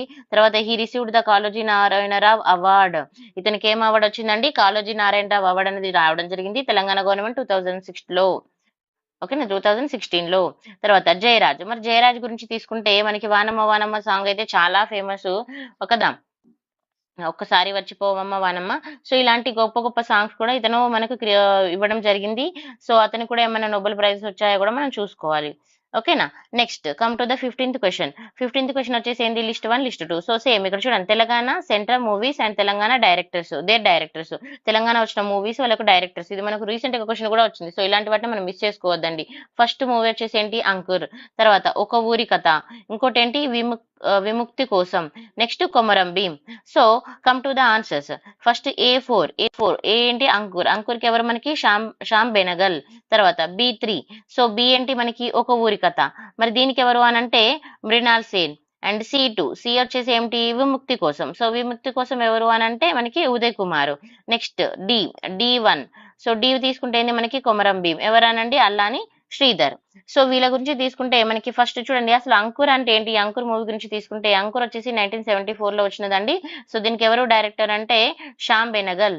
మరి దీని మీనింగ్ ఏంది, అంకురిస్తుంది అని అంటాం అంటే ఏంది, సీడింగ్ అంటే అది ఇప్పుడే ఒక ఏమంటారు ఒక గింజ ఏమంటారు ఒక మొలక స్టేజ్ నుంచి, మన విత్తన స్టేజ్ నుంచి మన మొలక స్టేజ్కి వస్తుంది అన్నట్టుగా అంకురిస్తుంది అని అంటాం కదా. సో అంకుర్, ఇది ఇట్స్ ఇండియన్ మూవీ రిలీజ్. ఎప్పుడు రిలీజ్ అయింది, 1974లో రిలీజ్ అయింది. అండ్ దీని డైరెక్టర్ వచ్చేసి Shyam Benegal. And film true story తీసుకుంటే ఇది అక్కడ అయింది అని అంటే ఈ స్టోరీ హైదరాబాద్ లోనే జరిగింది. ఎప్పుడు 1950లో. అందుకే మనకి ఇది ఇంపార్టెంట్. అండ్ ఈ స్టోరీ దేని మీద ఉంటుంది అంటే issues like casteism, dowry, religious difference, ఇలాంటి మూవీస్ చూడండి. చూస్తే మన చరిత్రలో కూడా మీకు ఒక మంచి ఐడియా వస్తుంది. ఎందుకంటే ఇందులో కొన్ని మూవీస్ ఏంటంటే రియాలిటీని బేస్ చేసుకొని తీసినవి కాబట్టి మనకి చాలా నాలెడ్జ్ అయితే ఇస్తాయండి. తర్వాత మళ్ళీ ఇంకా ఈ మూవీకి వచ్చిన అవార్డ్స్ కూడా తీసుకుంటే golden bear and 24th Berlin international film award వచ్చింది. సో ఇది చాలా ఇంపార్టెంట్, ఇలాంటివి చూసుకోండి. ఓకేనా. తర్వాత Shabana Azmi and Anant Nag played the important role. ఇక్కడ ఎవరెవరు ఇంపార్టెంట్ రోల్ ప్లే చేశారనేది కూడా మనం చూసుకోవాలి. తర్వాత నెక్స్ట్ మూవీ ఏంటి మనకి ఆప్షన్ లో ఉంది, ఒక ఊరి కథ. సో డైరెక్టర్ ఎవరు, మృణాల్ సేన్. సో ఇక్కడ ఒక ఊరి కథ తీసుకుంటే ఎప్పుడు రిలీజ్ అయిందంటే 1977 లో రిలీజ్ అవ్వడం జరిగింది. దీని స్టోరీ ఏంటంటే కఫన్ బై మున్షి ప్రేమ్చంద్. ఓకేనా. తర్వాత మరి మూవీకి ఏమైనా అవార్డ్స్ వచ్చాయో కూడా మనకి ఇంపార్టెంటే, మనం ఇవి కూడా చూసుకోవాలి. మరి మూవీకి ఏమైనా అవార్డ్స్ వచ్చాయా అని అంటే నేషనల్ ఫిలిం అవార్డ్ అనేది రావడం జరిగింది. 25th national film award receive చేసుకోవడం జరిగింది స్పెషల్ గా. ఓకేనా. So very international film festival లో అది తీసుకోవడం జరిగింది. ఓకేనా. సో ఇలాంటి మనం చాలా జాగ్రత్తగా చూసుకోవాలండి. అండ్ ఇంకా ఇది ఏం అడ్రస్ చేస్తుంది, మూవీ యొక్క మెయిన్ థీమ్ ఏంటి అని అంటే సోషల్ ఇంజస్టిస్ ని గురించి, డిగ్రేడేషన్ గురించి, అండ్ బ్రూటలైజేషన్ ఎలా ఉండేది సొసైటీ అనే దాని గురించి ఇది రిప్రజెంట్ చేస్తుంది. నెక్స్ట్ విముక్తి కోసం. దీని డైరెక్టర్ ఎవరంటే విముక్తి కోసం అనే దానికి ఉదయ్ కుమార్. ఇది ఎప్పుడు వచ్చింది, 1983లో వచ్చింది. సో విముక్తి కోసం అనేది ఏంటి, తెలుగులో రిలీజ్ అయిన మూవీ. ఎప్పుడు రిలీజ్ అయిందంటే 23rd December 1983లో రిలీజ్ అవ్వడం జరిగింది. ఉదయ్ కుమార్ గారు దీన్ని డైరెక్ట్ చేయడం జరిగింది. ఓకేనా. నెక్స్ట్ మరి ఈ మూవీ యొక్క మెయిన్ ఇంటెన్షన్ ఏంటి అని అంటే మనం తీసుకుంటే ఇది చూడండి, revolt of villagers against the exploitation of landlords. Okay, ఇది మనకు చాలా important, 5th 6th schedule related గా ఉంటాయి కాబట్టి సో ఇలాంటి మనం చాలా జాగ్రత్తగా చూసుకొని అండ్ మూవీని కానీ మనం రియల్ స్టోరీ కూడా తెలుసుకొని మనం జాగ్రత్తగా మూవ్ ఆన్ అవ్వాలండి. నెక్స్ట్ కొమరం భీం. సో కొమరం భీం తీసుకుంటే 1919, డైరెక్టర్ ఎవరంటే అల్లాని శ్రీధర్. సో కొమరం భీం ఏంది, ఇది బయోగ్రాఫికల్ ఫిలిం. ఇది వచ్చేసి 1919లో తీశారు. అండ్ ఇది ఏం చూపిస్తుంది అంటే స్టోరీ యొక్క theme. So it revolve around the 20th century of tribal leaders. 20th century tribal leader మనకి ఎవరు, కొమరం భీమ్ గారు ఉన్నారు కదా. సో ఆయన గురించి అండ్ గోండ్స్ యొక్క మన వాళ్ళ ట్రైబల్స్ ఉన్నారు కదా, వాళ్ళకి స్ట్రగుల్స్ గురించి and backward of Adilabad district గురించి కూడా మనకి ఈ మూవీ అనేది రిప్రజెంట్ చేయడం జరుగుతుంది. అండ్ మరి ఈ మూవీకి అవార్డ్స్ ఏమైనా వచ్చాయో చూడండి, ఇది వెరీ ఇంపార్టెంట్. నంది అవార్డ్స్ వచ్చాయి, best film and national integration and best director of Allani Sridhar. ఓకేనా. సో ఇలా మనము ప్రతిరోజు కూడా చూసుకోవాలి. ఇప్పుడు మీరు పీవైక్యూస్ అంటే మీరు ఓన్లీ పీవైక్యూస్ దగ్గర ఆగిపోవద్దండి. పీవైక్యూస్ ఏ టాపిక్స్ నుంచి వస్తున్నాయి, ఏ పాయింట్ ఆఫ్ వ్యూలో అడుగుతున్నారు అనేది మనకి మెయిన్ ఇంపార్టెంట్ పాయింట్. ఎందుకంటే సేమ్ క్వశ్చన్ రిపీట్ అవ్వదు మనకి ఎగ్జామ్ లో, బట్ సేమ్ టాపిక్ రిపీట్ అవుతుంది, అది మనం చూసుకోవాలి. ఎందుకంటే ఇప్పుడు ఇంపార్టెంట్ టాపిక్ ఏ ఏరియాలో ఫోకస్ చేయండి. చూడండి ఇప్పుడు ఈ మన 5 క్వశ్చన్స్ తీసుకుంటే అన్ని కూడా ఇందులో రిలేటెడ్ ద మూవీస్, అవార్డ్స్ కదా, అండ్ మెర్జింగ్ ఏం జరిగినాయి అని ఇలా ఉన్నాయి. సో మనకి ఏ టాపిక్ అనేది కూడా ఇంపార్టెంట్ గా తీసుకోవాలి. ఎవరెవరి గురించి ఫేమస్ పర్సనాలిటీస్ ఎవరు అడుగుతున్నారు అనేది కూడా మనం ఇంపార్టెంట్ గా తీసుకొని చదవాలండి. క్వశ్చన్స్ ఏంటి చూద్దాం. So first list 1 and list 2. So list 1 లో ఇచ్చిన వాటిని లిస్ట్ 2 కి మ్యాచ్ చేయమని అడుగుతున్నాడు క్వశ్చన్. సో లిస్ట్ 1 లో ఏమి ఇచ్చారు, లిస్ట్ 2 లో ఏమి ఇచ్చారు చూద్దాం. సో లిస్ట్ 1 తీసుకుంటే తెలంగాణ డైలెక్ట్స్ అంటే తెలంగాణ భాష పదాలు ఉంటాయి కదా అవి, తర్వాత వాటి యొక్క మీనింగ్స్ అని అడుగుతున్నాడు. సో చూద్దాం. ఫస్ట్ అగ్వా అని అన్నారు. అగ్వా అంటే ఏంటంటే జనరల్ గా మనం నార్మల్ గా యూజ్ చేసేది అగ్వా అంటే తక్కువలో వస్తుంది అని అంటాం కదా. తర్వాత ఐరన్లు అంటే మనం జనరల్ గా తెలంగాణలో ఐరన్లు ఎప్పుడు యూజ్ చేస్తాము, పెళ్లి టైంలో యూజ్ చేస్తాము. తర్వాత కాగ్ అంటే పెద్ద పెద్ద పాట్స్. తర్వాత కైకిలి అంటే ఏంటంటే ఇప్పుడు మన విలేజెస్ లోకి వెళ్తే జనరల్ గా కైకిలికి వెళ్తున్నావా అని అడుగుతారు కదా. సో అంటే వర్క్ కి వెళ్తున్నావా అని అర్థం వస్తుంది. ఓకేనా. సో చూద్దాం. ఇప్పుడు అగ్గు అంటే ఏంటంటే చీప్. తర్వాత ఐరన్ లో అంటే పెళ్లిళ్ళ టైంలో యూజ్ చేసుకుంటారు. ఓకేనా. తర్వాత కాగ్ అంటే బిగ్ పాట్స్ అండ్ కైకిల్ అంటే లేబర్. సో ఇలాంటివి కూడా మనము డైలెక్ట్స్ చూసుకుంటే ఎగ్జామ్ పాయింట్ ఆఫ్ వ్యూలో మనకి చాలా యూస్ఫుల్ గా ఉంటాయండి. ఓకేనా. Next name of the Telangana child artist. Telangana యొక్క child artist name who played the title role in the film of Bhakta Prahlada. ఇక్కడ ఏమంటున్నాడు క్వశ్చన్, భక్త ప్రహ్లాద మూవీ ఏదైతే ఉందో ఫస్ట్ తెలుగు టాకీస్, ఒక టైటిల్ నేమ్ ఏంటి ఇక్కడ మనకి, ప్రహ్లాద, భక్త ప్రహ్లాద. సో ఆ టైటిల్ నేమ్ మనకు అంటే ప్లే చేసిన ఆ పర్సన్ ఎవరు అని అడుగుతున్నారు. సో ఎవరు అని అంటే తెలంగాణ నుంచి ఆయన ఎవరనండి, కృష్ణాజీరావు షిండే. ఓకేనా. సో ఇక్కడ మనకి 4 ఆప్షన్స్ ఇచ్చారు. సో రైట్ ఆన్సర్ ఏంటంటే కృష్ణాజీరావు షిండే. సో మనం ఇంకా భక్త ప్రహ్లాద గురించి తీసుకుంటే ఇది వచ్చేసి pioneering of Telugu talkie movies. ఓకేనా. సో ఫస్ట్ మూవీ అన్నట్టుగా. తర్వాత Bhakta Prahlada first full length Telugu talkies movies. ఓకేనా.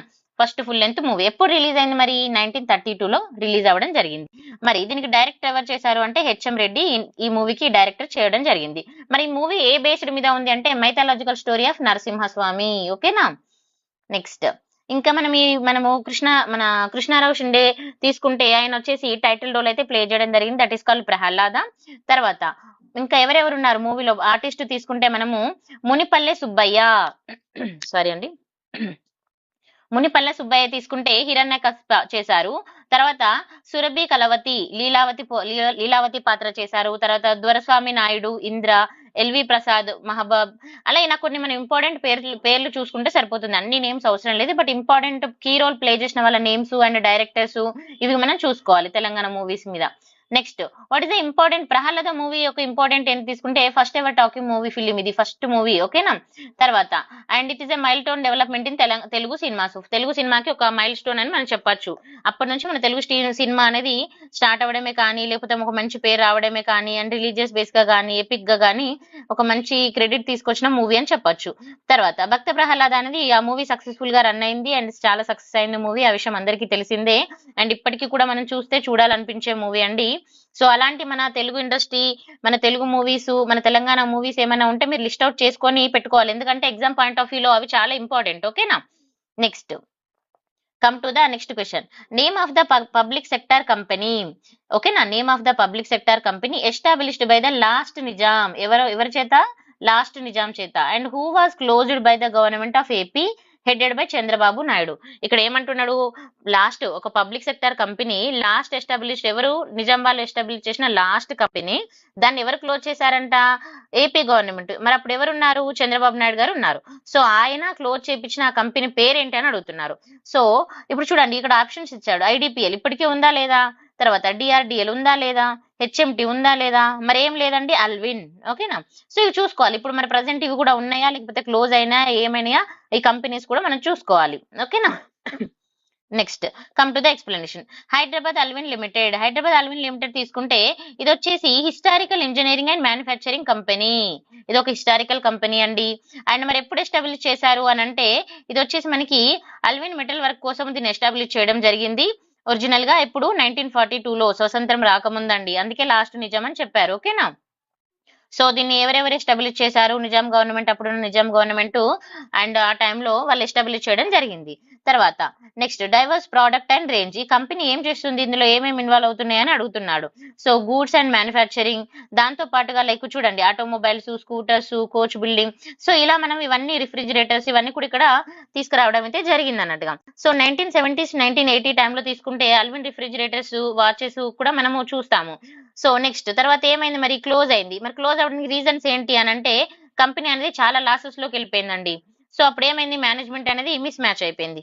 అప్పుడు వచ్చిన మన ఆంధ్రప్రదేశ్ గవర్నమెంట్ చంద్రబాబు నాయుడు గారు ఒక డెసిషన్ తీసుకున్నారు దీని మీద. కంపెనీ ఫైనాన్షియల్ గా డిఫికల్టీస్ ఉన్నాయి కాబట్టి క్లోజ్ చేయాలని తీసుకొని దాన్ని క్లోజ్ చేయడం అయితే జరిగింది. ఓకేనా. నెక్స్ట్ ఇక్కడ మీకు వేరే మన ఐడిపిఎల్ వాటి గురించి కూడా నేను ఎక్స్ప్లెయిన్ చేస్తాను చూడండి. ఐడిపిఎల్ అంటే మరి మనకి ఇక్కడ ఫుల్ ఫామ్ ఏంటండి, Indian drugs and pharmaceutical limited. IDPL, Indian drugs and pharmaceutical limited. ఇక్కడ తీసుకుంటే a public sector drug manufacturing and drug discovery company. ఇదేంటండి, డ్రగ్ మ్యానుఫ్యాక్చరింగ్ అండ్ డ్రగ్ ఒక డిస్కవరీ కంపెనీ. ఇది ఇది ఓన్డ్ బై ఎవరు అని అంటే ఇండియన్ గవర్నమెంట్. ఓకేనా. మరి దీన్ని ఎప్పుడు ఎస్టాబ్లిష్ చేశారు అని అంటే 2017 ఫిబ్రవరిలో మనకి హైదరాబాద్ లో ఎస్టాబ్లిష్ చేయడం జరిగింది. తర్వాత నెక్స్ట్ హెచ్ఎంటి. మరి హెచ్ఎంటి అయితే అందరికీ తెలుసు, చాలా ఓల్డ్, చాలా పాత కంపెనీ అని కూడా తెలుసు. సో ఇది ఓనర్ బై ఎవరు అని అంటే ministry of heavy industries and government of India. ఎప్పుడు ఫౌండ్ చేశారు? 1953లో ఏర్పాటు చేయడం జరిగింది. హెడ్ క్వార్టర్ ఎక్కడ ఉంది అని అంటే బెంగళూరులో ఉందండి. Next DRDL, defence research development laboratories. So ఇది వచ్చేసి Indian missile development laboratory. It's a part of defence research and defence development organisation. డిఆర్డిఓలో ఇది ఒక పార్ట్, ఇది చాలా చాలా ఇంపార్టెంట్. ఓకేనా. మరి ఇది ఎప్పుడు ఫౌండ్ చేశారు? ఫౌండెడ్ అని అంటే 1961లో దీన్ని ఎస్టాబ్లిష్ చేయడం అయితే జరిగిందండి. ఓకేనా. నెక్స్ట్ ఇలాంటి మనం చూసుకోవాలి. ప్రతి ఇక్కడ క్వశ్చన్ ఇచ్చినప్పుడు 4 ఆప్షన్స్ గురించి నేర్చుకున్నప్పుడే మనం త్వరగా సక్సెస్ అవ్వడానికి ఎక్కువ ఛాన్సెస్ ఉంటాయి. ఎందుకు అని అంటే 4 ఆప్షన్స్ నేర్చుకున్నప్పుడు మీరు 4 టాపిక్స్ కవర్ అవుతాయి. చాలా మంది చేసే మిస్టేక్ ఏంటంటే రైట్ ఆన్సర్ ఒకటి చదువుకొని వెళ్ళిపోతారు. Just focus on wrong answers also. ఓకేనా. So then you will get the topic more. Next, come to the 19th question. The famous Nirmal toys are made with the following wood variety.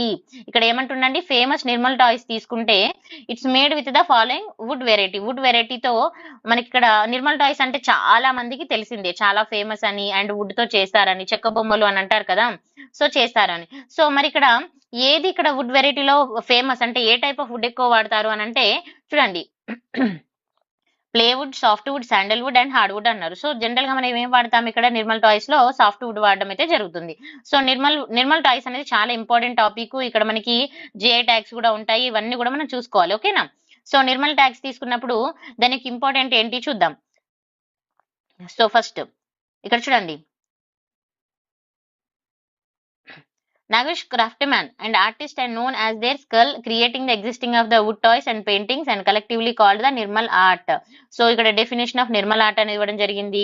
తర్వాత Nirmal art లో main గా ఎలాంటి models ఉంటాయి, ఏమేమి ఉంటాయి అని తీసుకుంటే animals, birds, fruits, human occupations, ఇలా మనం డిఫరెంట్ టైప్స్ ఆఫ్ గా వాళ్ళు తయారు చేయడం అయితే జరుగుతుంది. And traditional and modern techniques తీసుకుంటే ఏ విధంగా ఉన్నాయి. ట్రెడిషనల్ టెక్నిక్స్ తీసుకున్నప్పుడు చూడండి, initially Nirmal toys crafted only locally available softwood, only local గా దొరికే సాఫ్ట్వుడ్ మాత్రమే వాడేవాళ్ళు. ఓకేనా? అండ్ వైట్ శాండిల్ వాడేవారు.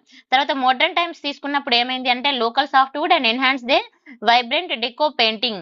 అంటే ఇప్పుడు లోకల్ సాఫ్ట్వుడ్ తీసుకొని మళ్ళీ తర్వాత దానికి పెయింట్ చేయడము, వాటిని ఇంకా అందంగా తీసుకురావడము, చిన్న చిన్న పీసెస్ లో బ్యూటీగా తీసుకురావడం అనేది జరిగింది అన్నట్టుగా.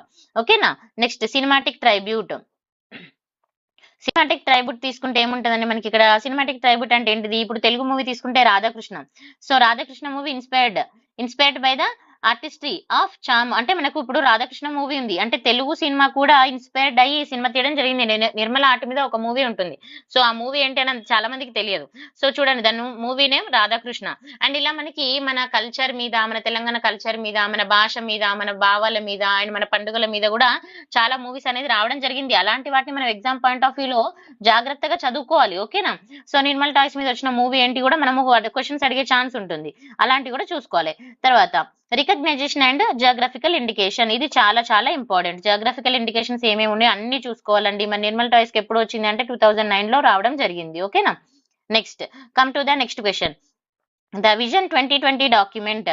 ఇక్కడ ఏమంటుండే, vision 2020 documents commissioned by Chandrababu Naidu government in the undivided AP was prepared by which consultancy agency. A agency ద్వారా చంద్రబాబు నాయుడు గారు ఈ మన విజన్ 2020 డాక్యుమెంట్స్ అనేది అంటే ఇది తీసుకురావడం అయితే జరిగింది అన్నట్టు. Consultancy agency. ఏ కన్సల్టెన్సీ ఏజెన్సీ అని అంటే చూడండి, ఇక్కడ క్వశ్చన్స్ ఏమడుతున్నారు, International Monetary Fund and World Bank, McKinsey and Asian Development Bank అన్నాడు. సో ఇప్పుడు ఇవన్నీ ఈ 4 తీసుకుంటే ఇప్పుడు మనకి World Bank world wise, Asian development world wise and International Monetary Fund world wise. So ఇక్కడ మనకి ఎంసీ కిన్సే తీసుకుంటే ఈ విజన్ 2020 పాలసీ ఎకనామిక్ కన్సల్టెన్సీ తీసుకున్నప్పుడు ఇక్కడ ఏముంది అని అంటే చూడండి, ఆంధ్రప్రదేశ్ స్టేట్ అయితే మనకి ఉన్నప్పుడు ఇప్పుడు మనకి చంద్రబాబు నాయుడు గారు ఉన్నారు కదా, ఆయన ఏం ఇంప్లిమెంటేషన్ లోకి తీసుకురావాలనుకున్నారు చూడండి. విజన్ 2020 అనేది అన్ని 14 టాస్క్ ఫోర్సెస్ తో తీసుకురావాలని చేసిన ఇది ఒక ప్రయత్నం అన్నట్టుగా. సో విజన్ 2020 మరి ఎప్పుడు వచ్చింది, మరి చంద్రబాబు నాయుడు గారు 2020లో ఉన్నారా, మరి అసలు ఈ క్వశ్చన్ 2020లో ఉందా, ఈ ఎగ్జామే 2020లో జరగలేదు, మరి క్వశ్చన్ 2020లో లేదు, మరి ఎప్పుడు ఉంది, ఇది ఎప్పుడు తీసుకొచ్చారు, చాలా మంది ఇలాంటి ఆలోచించాలి అన్నట్టుగా. ఎప్పుడు తీసుకొచ్చారంటే జాన్ 1998లో తీసుకురాచిన ఇది ఫ్యూచర్ అన్నట్టుగా. ఓకేనా? సో మరి ఎంసీ కిన్సే అంటే ఏంటి అని అంటే it is the oldest and largest world 3 largest strategy consulting firm by revenue. ఇవి చాలా మందికి దీని గురించి తెలియదు, ఇలాంటివి నేర్చుకోవాలి. మరి ఎప్పుడు ఏర్పడింది అంటే 1926లో ఏర్పడడం జరిగింది. దాని మెయిన్ ఫోకస్ ఏంటి అంటే ఫైనాన్షియల్ అండ్ ఆపరేషన్స్, దాని యొక్క మెయిన్ ఫోకస్. ఓకేనా? నెక్స్ట్ ఇంటర్నేషనల్ ఫైనాన్స్ ఏజెన్సీస్ తీసుకుంటే ఐఎంఎఫ్, ఇది చాలా చాలా ఇంపార్టెంట్ ఎకనామిక్ పాయింట్ ఆఫ్ వ్యూలో మనకు యూపీఎస్సీలో కానీ లేకపోతే ఏపీపీఎస్సీలో కానీ టీఎస్పీఎస్సీలో కానీ అన్ని పాయింట్ ఆఫ్ వ్యూలో చాలా ఇంపార్టెంట్ అండి, చూసుకోవాలి. సో ఇది ఎప్పుడు ఏర్పాటు చేయడం జరిగింది, 1944లో was formed and 27th December 1945. తర్వాత వరల్డ్ బ్యాంక్, ఇది చాలా ఇంపార్టెంట్ మన ఎకనామికల్ పాయింట్ ఆఫ్ వ్యూలో. తర్వాత ఏషియన్ బ్యాంక్ డెవలప్మెంట్, ఈ 3 కూడా చాలా ఇంపార్టెంట్. ఒకసారి వీడియో పౌజ్ చేసుకొని చదువుకోండి. ఓకేనా? ద క్వశ్చన్ వచ్చేసి 21 question. Who among the following was not a member of the group of ministers. Question ఏం అడుగుతున్నాడు, నాట్ ఏ అంటే గ్రూప్ ఆఫ్ మినిస్టర్ లో మెంబర్ కాని person. So constituted by the central government in 2013, work for the formation of Telangana state. So question ఏం అడుగుతున్నాడు అంటే Telangana state formation లో అప్పుడు మనకి గ్రూప్ ఆఫ్ మినిస్టర్స్ ని ఏర్పాటు చేయడం జరిగింది సెంట్రల్ గవర్నమెంట్ 2013లో. సో అందులో మెంబర్ ఎవరు కాదు అని అడుగుతున్నారు. సో ఇక్కడ 4 ఆప్షన్ చూస్తే మనకి AK Antony and Ghulam Nabi Azad and Sharad Pawar, Jairam Ramesh. So ఈ నలుగురిట్లో ఎవరు కాదు అని అడుగుతున్నారు. So right answer is Sharad Pawar. Okay, so come to the explanation. So formation of Telangana state తీసుకుంటే ఇక్కడ మనకి రోల్ ఆఫ్ జీవోఎం అంటే ఏంటండి? Group of ministers. So group of ministers యొక్క పాత్ర ఏముంది చూస్తే ఇక్కడ మనము సెంట్రల్ క్యాబినెట్ అప్రూవల్ అనేది ఎప్పుడు జరిగింది మనకి? 3rd October 2013 లో జరగడం జరిగింది. సో అప్రూవ్డ్ ఎందుకు? తెలంగాణ నోట్ కోసం. ఓకేనా? Towards the formation of Telangana state. Telangana state formation కోసం అయితే తీసుకురావడం జరిగింది. సో ఇప్పుడు గ్రూప్ ఆఫ్ మినిస్టర్స్ తీసుకుంటే మరి వీళ్ళు ఏం చేశారు ఏంటి అని అంటే వీళ్ళని ఎవరు అపాయింట్ చేశారు అంటే సెంట్రల్ గవర్నమెంట్. ఓకేనా? And divisional committee also known as A group of ministers అని అన్నాము. 8th October కూడా చేశారు. తర్వాత గ్రూప్ ఆఫ్ మినిస్టర్స్ తీసుకుంటే మరి ఎవరు దీనికి లైక్ చైర్డ్ ఎవరు ఉన్నారు అని అంటే ఏకే ఆంటోనీ అంటే చైర్మన్. ఓకేనా? తర్వాత గ్రూప్ ఆఫ్ మినిస్టర్స్. సో మరి గ్రూప్ ఆఫ్ మినిస్టర్ మెంబర్స్ ఎవరు ఉన్నారు మనం చూద్దాం. ఎందుకంటే మనకి మెంబర్స్ నుంచి క్వశ్చన్ వచ్చింది కాబట్టి మనం మెంబర్స్ తీసుకుంటే ఫస్ట్ సుశీల్ కుమార్ షిండే, ఇతను వచ్చేసి సెంట్రల్ హోమ్ మినిస్టర్. అండ్ తర్వాత Chidambaram central finance minister. Veerappa Moily ministry of petroleum department. And Jairam Ramesh, Ghulam Nabi Azad and Narayana Swamy. So వీళ్ళెవరెవరు చూడండి, minister of rural development, minister of health department, minister of PM and appointed the special invitation. So ఇలా మనకి ఇలా clear గా చూసుకోవాలండి. మన ministers చూసుకుంటే మనకు క్లారిటీ వస్తుంది. నేను ఇక్కడ క్లియర్ గా మెన్షన్ చేశాను, చదువుకోండి. Next, the street schools run privately during the Nizam rule were called. ఇక్కడ ఏమంటుండు? ద స్ట్రీట్ స్కూల్స్ అనేవి, ఇప్పుడు స్ట్రీట్ స్కూల్స్ ఏవైతే ఉన్నాయో అవి ప్రైవేట్ గా రన్ చేశారు ఎప్పుడు? నిజాం రూల్ టైంలో. ఏ స్ట్రీట్ స్కూల్స్ అని అడుగుతున్నారు. ఫస్ట్ వన్ అకాడమియా, తాతిల్ and Shikshalaya and Kangi. So మనం ఆన్సర్ తీసుకుంటే Kangi. So what is this? అసలు నిజాం టైంలో వాళ్ళు స్కూల్ ఎడ్యుకేషన్ ఇనిషియేటివ్ తీసుకొచ్చారు. సో దాని పేరేంటి, దాని డీటెయిల్స్ అని అడుగుతున్నారు. సో తీసుకుంటే మనకి స్కూల్ ఎడ్యుకేషన్ ఇన్స్టిట్యూషన్స్ ఏమున్నాయి? ఫస్ట్ అప్పుడు కాంగి. ఓకేనా? సో కాంగి తీసుకుంటే వచ్చేసింది ప్రైవేట్ స్కూల్. ఓకేనా? Private street school. Okay. So మరి దీన్ని ఎవరు తీసుకొచ్చారు అంటే నిజాం రూల్ టైంలో తీసుకురావడం జరిగింది. సో దీన్ని ఏమని పిలుస్తారు అంటే కాంగి అని పిలుస్తారు. సో ఇక్కడ మరి ఎవరికి స్కూల్ ఎడ్యుకేషన్ ప్రొవైడ్ చేశారంటే based on education to the childrens కోసం. ఓకేనా? తర్వాత డిస్ట్రిక్ట్ అండ్ తాలూకా స్కూల్స్ కూడా ఉన్నాయి. ఎప్పుడు 1859 తీసుకుంటే స్టేట్ ఆఫ్ హైదరాబాద్ అప్పుడు ఏంటి district schools and taluka schools కూడా ఇంట్రొడ్యూస్ చేయడం అయితే జరిగింది. అండ్ లాంగ్వేజెస్ కూడా ఏంటి? Partial language, English language and vernacular అంటే డిఫరెంట్ లాంగ్వేజెస్ లో తీసుకురావడం జరిగింది. తర్వాత మంత్లీ ఫీజ్ ఎక్సెంప్షన్స్ కూడా మనకి ఇక్కడ చూపించారండి. చూడండి, మంత్లీ ఫీజ్ తీసుకుంటే 1 అనా 6.25 పైసా. సో అప్పుడు అనాస్ ఉండేది. సో ఆ విధంగానే కాల్ చేసేవారు. ఇప్పుడు మనం తీసుకుంటే 6.25 పైసా. ఓకేనా? సో ఇలా స్కూల్ వాళ్ళ ఫీ కూడా ఎలా ఉంది, ఎక్సెంప్షన్స్ ఏమున్నవి, అండ్ తర్వాత నోటబుల్ ఇన్స్టిట్యూషన్స్ ఏమున్నాయి అంటే ఇంపార్టెంట్ సిటీ స్కూల్. ఓకేనా? City high school was established 1870లో సిటీ హై స్కూల్ ఎస్టాబ్లిష్ చేశారు. తర్వాత చెద్దర్ఘాట్ హై స్కూల్ 1872లో ఎస్టాబ్లిష్ చేశారు. తర్వాత స్కూల్ ఆఫ్ ఇంజనీరింగ్ ఆల్సో 1870లో ఎస్టాబ్లిష్ చేయడం అయితే జరిగింది. తర్వాత ఫోకస్ ఆన్ వర్నక్యులర్ అంటే ఏంటంటే డిఫరెంట్ లాంగ్వేజెస్ లో ఎప్పుడు ఫోకస్ చేశారు అంటే 1871లో ఫోకస్ చేయడం అయితే జరిగింది. అండ్ డైరెక్టర్ ఆఫ్ వర్నక్యులర్ ఎడ్యుకేషన్ ఎవరు అని అంటే మనం చూసుకోవాలి. తర్వాత అరౌండ్ గా 125 ఎన్ని లాంగ్వేజెస్ అండి? 125 లాంగ్వేజెస్ లో తీసుకురావడం అయితే జరిగింది. ఓకేనా? Next, come to the third question. What is the meaning of Urdu word? ఇక్కడ ఏమంటున్నారు? ఉర్దూ వర్డ్ ఏంటిది? రజాకార్స్. అసలు రజాకార్స్ అంటే అర్థం ఏంటని అడుగుతున్నారు. రజాకార్స్ అంటే ఏంటండి? Voluntary servants. ఇక్కడ మనకి ఆప్షన్స్ ఇచ్చారు. వాలంటరీ సర్వెంట్స్ అన్నాడు, ఆర్మ్డ్ ఫోర్సెస్ అన్నాడు, ముస్లిం అన్నాడు, అండ్ పోలీస్ పర్సనల్ అన్నాడు. ఓకేనా? So right answer is voluntary servant. So చూద్దాం ఇప్పుడు అసలు రజాకార్స్ అంటే ఎవరు? The voluntary servants turned into the perpetrator. ఓకేనా? సో వాలంటరీ టర్వీస్. మరి వాలంటరీ టర్మ్ అనేది అసలు ఈ రజాకార్స్ టర్మ్ ఎక్కడి నుంచి వచ్చింది, దాని మీనింగ్ ఏందో చూసుకుంటే రజాకార్స్ అనేది తీసుకుంటే ట్రాన్స్లేటెడ్ టు వాలంటరీ సర్వెంట్ గా ట్రాన్స్లేట్ చేయడం అయితే జరిగింది. ఓకేనా? తర్వాత బహదూర్ యార్ జంగ్ అండ్ ఫస్ట్ యూజ్. దీన్ని ఎవరు ఫస్ట్ యూజ్ చేశారు రజాకార్ అనే పదాన్ని అని అంటే బహదూర్ యార్ యూజ్ చేశారు. తర్వాత క్రైమ్స్ కమిటెడ్. ఇప్పుడు రజాకార్స్ మరి ఏం చేసేవాళ్ళు ఏంటి అనేది కూడా మనకి చూసుకోవాలన్నట్టుగా. ఓకేనా? తర్వాత అటాక్ ఆన్ బైరంగపల్లి. సో బైరంగపల్లి అటాక్ తీసుకుంటే మనకి ఏముంది చూద్దాం. ఇక్కడ ఆర్మ్డ్ ఫోర్సెస్ డిఫరెంట్ మనం తీసుకున్నాం కదా, వాటి గురించి కూడా చూసుకుందాం. ఓకేనా? తర్వాత బైరన్పల్లి అటాక్ తీసుకుంటే 1947లో రజాకార్స్ అనేది అటాక్డ్ దేని మీద? బైరన్పల్లి మీద అటాక్ చేశారు. ఎన్నిసార్లు అంటే 5 times అటాక్ చేశారు. తర్వాత డివాస్టింగ్ ద 6th అటాక్ ఎప్పుడు? 27th August 1947. ఓకేనా? నెక్స్ట్, ఇక్కడ ఎంతమంది పీపుల్ ఏమైందని కూడా చూసుకోవచ్చు మీరు. నేను డేటా ప్రొవైడ్ చేశాను. తర్వాత మెమోరియల్ స్తూప. మరి దీనికి ఏమైనా మెమోరియల్ స్తూప పెట్టారా అని అంటే 2003లో ఒక మెమోరియల్ స్తూపాన్ని కన్స్ట్రక్ట్ చేయడం జరిగింది బైరన్పల్లి. ఓకేనా? Commemorate and honour 118. చూడండి ఎంతమంది విక్టిమ్స్ ఉన్నారు ఇక్కడ? 118 విక్టిమ్స్ ఉన్నారు. ఓకేనా, 118 విక్టిమ్స్ అనేది ఉండడం జరిగింది. ఎందుకంటే ఈ ట్రాజిక్ అటాక్ లో లైక్ 118 మంది అనే వాళ్ళు అటాక్ కి గురైపోవడం అయితే జరిగింది. సో అందుకని వాళ్ళు ఏంటిది ఒక మెమోరియల్ గా ఒక జ్ఞాపకార్థ స్తూపాన్ని అయితే కట్టడం జరిగింది. అది ఎప్పుడు 2003లో.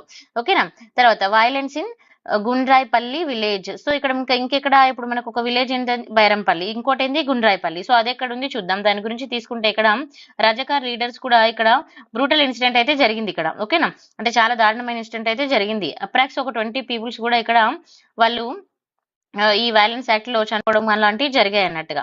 తర్వాత ట్రాజడీ ఇన్ ధరంపూర్. ఓకేనా, ధరంపూర్ విలేజ్. ఇక్కడ మనకి క్వశ్చన్స్ డిఫరెంట్ గా అడిగే ఛాన్సెస్ ఉంటుంది, చూసుకోవాలి. ధరంపూర్ విలేజ్ తీసుకున్నప్పుడు మరి అక్కడ ఏం జరిగింది, డెత్ ఆఫ్ 12 ఇండివిజువల్ పీపుల్ చనిపోవడం జరిగింది. సో ఇలా రజాకార్ల పాత్ర ఏముంది అనేది మనం చూసుకోవాలి. ఓకేనా, next come to the 24th question. Which was the assembly constituted represented by the Burgula Ramakrishna Rao. ఓకేనా, Burgula Ramakrishna Rao in 1952 when he become a chief minister. అతను ఎప్పుడు చీఫ్ మినిస్టర్ గా అయ్యారని అడుగుతున్నారు. ఫస్ట్ వన్ చూడండి, ఇక్కడ which was the assembly constituter, a assembly constitution ద్వారా అతను రిప్రజెంట్ చేయబడ్డాడు, దేనికి అంటే చీఫ్ మినిస్టర్ కి. ఓకేనా, చూడండి ఇక్కడ Nagarkurnool, Mahabubnagar and Wanaparthy, తర్వాత షాద్ నగర్. సో మన ఆన్సర్ తీసుకుంటే మనకేంటి answer Shadnagar. Formation of government and key ministries తీసుకుంటే 1952లో ఎలక్షన్ రిజల్ట్ అనేది రావడం జరిగింది. సో వచ్చాక ఏమైంది, 93 అవుట్ ఆఫ్ 175 టోటల్ సీట్స్ లో 93 సీట్స్ అనేది మన సార్ కి రావడం జరిగింది. తర్వాత progressive democratic front and become the opposition of the 42 seats opposition పార్టీకి వెళ్ళిపోయాయి. తర్వాత గవర్నమెంట్ ఫార్మేషన్ అనేది ఎప్పుడు జరిగింది, March 6, 1952లో జరగడం జరిగింది. ఓకేనా, సో ఇవి చూసుకోవాలి. Next, who among the following Hyderabad burn politician become the president of India. So ఇక్కడ ఏమంటుండు, హైదరాబాద్ లో పుట్టిన పొలిటీషియన్ ప్రెసిడెంట్ ఆఫ్ ఇండియా మారాడు, ఎవరు అతను అని అంటున్నాడు. ఓకేనా, సో ఎవరు మరి, వివి గిరినా, లేకపోతే doctor Zakir Hussain, or Fakhruddin Ali Ahmed, or Neelam Sanjiva Reddy. So Hyderabad గురించి అడిగాడు కాబట్టి ఇక్కడ హైదరాబాద్ లో పుట్టి పెరిగిన అతను ఎవరు అని అంటే జాకిర్ హుస్సేన్. ఓకేనా, సో జాకిర్ హుస్సేన్ తీసుకుంటే మనకు అందరికీ తెలుసండి, ఇతను థర్డ్ ప్రెసిడెంట్ ఆఫ్ ఇండియాగా ఎలక్ట్ అయ్యాడు. సో ఎర్లీ పొలిటికల్ లైఫ్ అనేది కెరియర్ స్టార్ట్ చేయడం జరిగింది. అండ్ ఎప్పుడు స్టార్ట్ చేశాడంటే 1967 నుండి ఇతను 1969 వరకు అయితే ఉన్నారు ప్రెసిడెంట్ గా. తర్వాత ఇతను వచ్చేసి ఇతని ఫ్యామిలీ ఏంటిది, అఫ్రీద్ పస్తూన్ ఫ్యామిలీ హైదరాబాద్ లో పుట్టడం జరిగింది. అండ్ అతను వర్క్ కూడా ఏం చేశాడు అనేది కూడా మనం ఇక్కడ చూసుకోవచ్చు. ఓకేనా, తర్వాత హిస్టారికల్ గా ఇంపార్టెన్స్ తీసుకుంటే జాకిర్ హుస్సేన్ గురించి తీసుకుంటే ఇతని గురించి ఏంటంటే first Muslim and first governor of the state, first Muslim person governor of state గా ఎలక్ట్ అయిన వాళ్ళలో అని చెప్పొచ్చు. తర్వాత ఇంకా మనకి ఏమడిగాడు, వరాహగిరి అండ్ వెంకటగిరి. సో వివి గిరి, మనకు ఆప్షన్స్ 4 ఉన్నాయి కదండి, వివి గిరి. సో వివి గిరి యొక్క పూర్తి పేరేంటి అంటే వరాహగిరి వెంకటగిరి. సో ఈయన వచ్చేసి 4th ప్రెసిడెంట్, ఎందుకంటే వివి గిరి కూడా మనకి ప్రెసిడెంట్ ఆఫ్ ఇండియా అయ్యారు. ఓకేనా, సో మరి ఈయన వచ్చేసి ఏంటంటే వివి గిరి గారు, ఆయన మనకి 4th president of India. So ఎప్పుడు ఉన్నారు మరి వివి గిరి గారు 4th ప్రెసిడెంట్ ఆఫ్ ఇండియా అని అంటే 24th ఆగస్టు 1969 నుంచి 24th ఆగస్టు 1974 వరకు ఉన్నారు. ఓకేనా, అదే చూసుకోవాలి. తర్వాత ఫరూకుద్దీన్ అలీ అహ్మద్ గురించి కూడా చూసాం. ఈయన వచ్చేసి ఎప్పుడు 5th ప్రెసిడెంట్ గా ఉన్నారు. ఓకేనా, 1974 నుంచి 77 వరకు. తర్వాత నీలం సంజీవ్ రెడ్డి అందరికీ తెలుసు, 6th ప్రెసిడెంట్ ఆఫ్ ఇండియాగా ఉన్నారు. అది ఎప్పుడు 1977 నుంచి 82 వరకు ఉన్నారు. ఓకేనా, తర్వాత ఈయన టైంలో ప్రైమ్ మినిస్టర్ గా టెన్యూర్ ఎవరెవరు ఉన్నారు ఏంటి అనేది డీటెయిల్స్ కూడా ఇక్కడ మనం క్లియర్ గా మెన్షన్ చేయడం జరిగింది. సో ఒకసారి చూసుకోండి, మీకు కూడా ఒక క్లారిటీ వస్తుంది. అండ్ నెక్స్ట్ టాపిక్ వచ్చేసి మనం నెంబర్ 26. ఓకేనా, so the first question is what is the name Naxalite. ఇక్కడ ఏమంటుండో, the name Naxalite is derived from. Naxalite అనే పదం ఎక్కడి నుంచి తీసుకున్నారని అడుగుతున్నాడు. First option Bengali word meaning liberation, అదొక బెంగాలీ వర్డ్, దాని అర్థం లిబరేషన్ అని అంటున్నాడు. తర్వాత the village name in West Bengal లో ఒక విలేజ్ అంటున్నారు. తర్వాత a part of the founders name, ఒక ఫౌండర్ యొక్క నేమ్, ఒకటి ఫౌండర్ నేమ్ లో ఒక పార్ట్ అని అంటున్నాడు. తర్వాత బెంగాలీ వర్డ్ మీనింగ్ రివాల్యూషన్ అంటున్నారు. So what is the right answer? So general గా మనకి నక్సలైట్ మూవ్మెంట్ గురించి మీ అందరికీ తెలిసినట్టయితే నక్సలైట్ అనేది ఇది ఒక పదం, ఈ పదం అనేది ఒక విలేజ్ నేమ్ అనేది ఇంపార్టెంట్ అన్నట్టుగా. సో మరి పదం ఎక్కడి నుంచి వచ్చింది, విలేజ్ నేమ్ ఎక్కడ ఉంది అని అనుకుంటే మనం హిస్టారికల్ బ్యాక్గ్రౌండ్ తీసుకుంటే ఈ నక్సల్బారీ పీస్ అండ్ రివోల్ట్ అనేది జరగడం జరిగింది. ఎక్కడ జరిగింది అని అంటే నక్సలైట్స్ అనేది ఆరిజినేటెడ్ ఇన్ 1967 లో రావడం జరిగింది. అయితే ఇది వచ్చేసి ఏంటంటే విలేజ్ ఆఫ్ నక్సల్బారీ. ఇదే విలేజ్ అంటే నక్సల్బారీ విలేజ్ ఎక్కడ ఉంది అని అంటే సిలిగురి. ఓకేనా, సిలిగురి తాలూకా డార్జిలింగ్ డిస్ట్రిక్ట్ లో ఉంది. మరి ఎక్కడ ఇది, వెస్ట్ బెంగాల్లో. ఓకేనా, ఇప్పుడు నక్సలైట్ అనే వాడు ఎక్కడ నుంచి వచ్చింది, వెస్ట్ బెంగాల్ నుంచి ఒక విలేజ్ నేమ్ నుంచి వచ్చింది. ఓకేనా, నెక్స్ట్ మరి దీనికి లీడర్షిప్ ఎవరున్నారు అని అంటే అప్పుడు చారు మజుందార్ ఈయన ఉండి నక్సలైట్ అనే పదాన్ని తీసుకురావడం జరిగింది. ఎందుకు అనంటే మూవ్మెంట్ ఇన్వాల్వ్మెంట్ కోసం ఎక్కువగా ఉంటుంది అన్నట్టుగా. తర్వాత నక్సలైట్ మూవ్మెంట్ మనము తీసుకుంటే తెలంగాణ మన ఏపీపీఎస్సీ వాళ్ళకి కానీ టీఎస్పీఎస్సీ వాళ్ళకి అనేది చాలా చాలా ఇంపార్టెంట్ పాయింట్ అండి. అండ్ యూపీఎస్సీలో కూడా మనకి ఇది ఇంపార్టెంట్ ఏరియా అని చెప్పొచ్చు.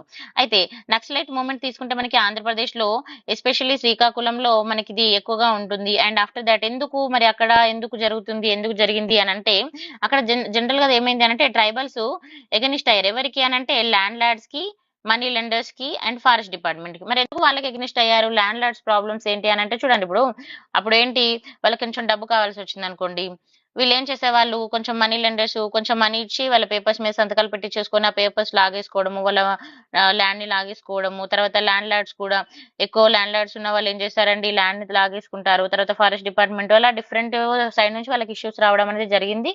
So they started the revolt అన్నట్టుగా. ఓకేనా. Next philosophy and ideology of naxalite. అసలు వాళ్ళ యొక్క మెయిన్ ఫిలాసఫీ అండ్ ఐడియాలజీ ఏంటండి, ఏంటి అని అంటే ఐడియాలజికల్ ఇట్స్ డిరైన్ ఎక్కడి నుంచి తీసుకున్నాము అంటే మార్క్సిజం నుంచి అండ్ మోసిజం నుంచి అండ్ లెనినిజం నుంచి ఇలా తీసుకున్నారు. సో వీరి యొక్క మెయిన్ ఇంటెన్షన్ ఏంటి, వాళ్ళ మెయిన్ క్యారెక్టరిస్టిక్స్ ఏంటి అని అంటే చూడండి, ఇప్పుడు they are characterized by armed struggle and reflecting their commitment to revolutionary changes. So వాళ్ళకి ఏదైతే కమిట్మెంట్ ఉందో వీటన్నిటి నుంచి విముక్తి పొందాలి. అండ్ లైక్ ఇప్పుడు ఈ ల్యాండ్ లార్డ్ సిస్టమే కానీ మనీ లెండర్ సిస్టమే కానీ ఇవన్నీ పోవాలి అండ్ అందరికి ఈక్వాలిటీ రావాలి అనేది వాళ్ళ సిస్టమ్ కదా. సో అప్రెసివ్ సిస్టమ్ అంటే ఈ అనగబారిన తనం అని అంటారు కదా. సో దాని నుంచి బయటికి రావాలనేది వాళ్ళ ప్రయత్నం అండి. తర్వాత ఇప్పుడు మనం నక్సలైట్ మూవ్మెంట్ తీసుకుంటే ఎప్పుడు స్టార్ట్, ఇది ఎప్పుడు ఎక్కువ ఇంపార్టెంట్ రోల్ తీసుకుంది అని అంటే 1970లో pivotal role in dismantling the backbone of the feudalism in the affected the regions. కొన్ని రీజియన్ లో చాలా ఇంపార్టెంట్ రోల్ అయితే తీసుకోవడం జరిగింది. ఎస్పెషల్లీ శ్రీకాకుళం అండ్ మన తెలంగాణ తీసుకున్నప్పుడు కానీ లైక్ నల్గొండ, వరంగల్, ఆదిలాబాద్, నిజామాబాద్, మహబూబ్ నగర్ ఇలాంటి ఏరియాలో చాలా ఇంపార్టెంట్ రోల్ అయితే ప్లే చేయడం జరిగింది. ఓకేనా. సో ఈ నక్సలైట్ అనేది కొంచెం మీరు మంచిగా చూసుకోండి మళ్ళీ మీరు కూడా. Next next question 27. The police firing on tribals in 1981 took place in Adilabad district అన్నాడు. ఎక్కడ మరి ఆదిలాబాద్ డిస్ట్రిక్ట్ లో ఇక్కడ ఏమంటుంది, పోలీస్ ఫైరింగ్ అనేది జరిగింది. ఇప్పుడు ట్రైబల్స్ ఎవరి మీద, ట్రైబల్స్ మీద. ఎప్పుడు 1981లో. ఎక్కడ జరిగింది, ఆదిలాబాద్ డిస్ట్రిక్ట్ లో. మరి ఏ ప్లేస్ లో జరిగింది అంటే ఇంద్రవెల్లి. ఓకేనా. So what is the Indravelli incident, ఇక్కడ ఇంద్రవెల్లి ఇన్సిడెంట్ అని అంటారు. అసలు అది ఏంటి అని అంటే గోండు ట్రైబల్ రివోల్ట్ అనేది తెలంగాణలో జరగడం జరిగింది అన్నట్టుగా. సో దాన్నే మనం ఇంద్రవెల్లి ఇన్సిడెంట్ అని అంటాము. ఈ ప్లేస్ ఎక్కడ ఎప్పుడు జరిగింది అని అంటే మనకి 20 ఏప్రిల్ 1981లో ఇది జరిగింది ఆదిలాబాద్ డిస్ట్రిక్ట్ లో, నార్త్ తెలంగాణ ఎస్పెషల్లీ. ఓకేనా. తర్వాత ఇది వచ్చేసి ఇంటర్నేషనల్ అటెన్షన్ కూడా తీసుకోవడం జరిగింది. ఇది ట్రైబల్ ఇదేంటి అంటే మెయిన్ గా ఇది tribal peace and labour communities. ఇక్కడ మనకి చూస్తే క్వశ్చన్స్ చూస్తున్నారా, ట్రైబల్ రిలేటెడ్ గా వస్తున్నాయి, అబ్జర్వ్ చేసుకోవాలి. ఓకేనా. ఇక్కడ గోండు, కోలం ఇలా వీళ్ళందరూ ఉన్నారు కదా. సో వీళ్ళందరూ కలిసి ఒక మీటింగ్ ఏర్పాటు చేసుకున్నారు.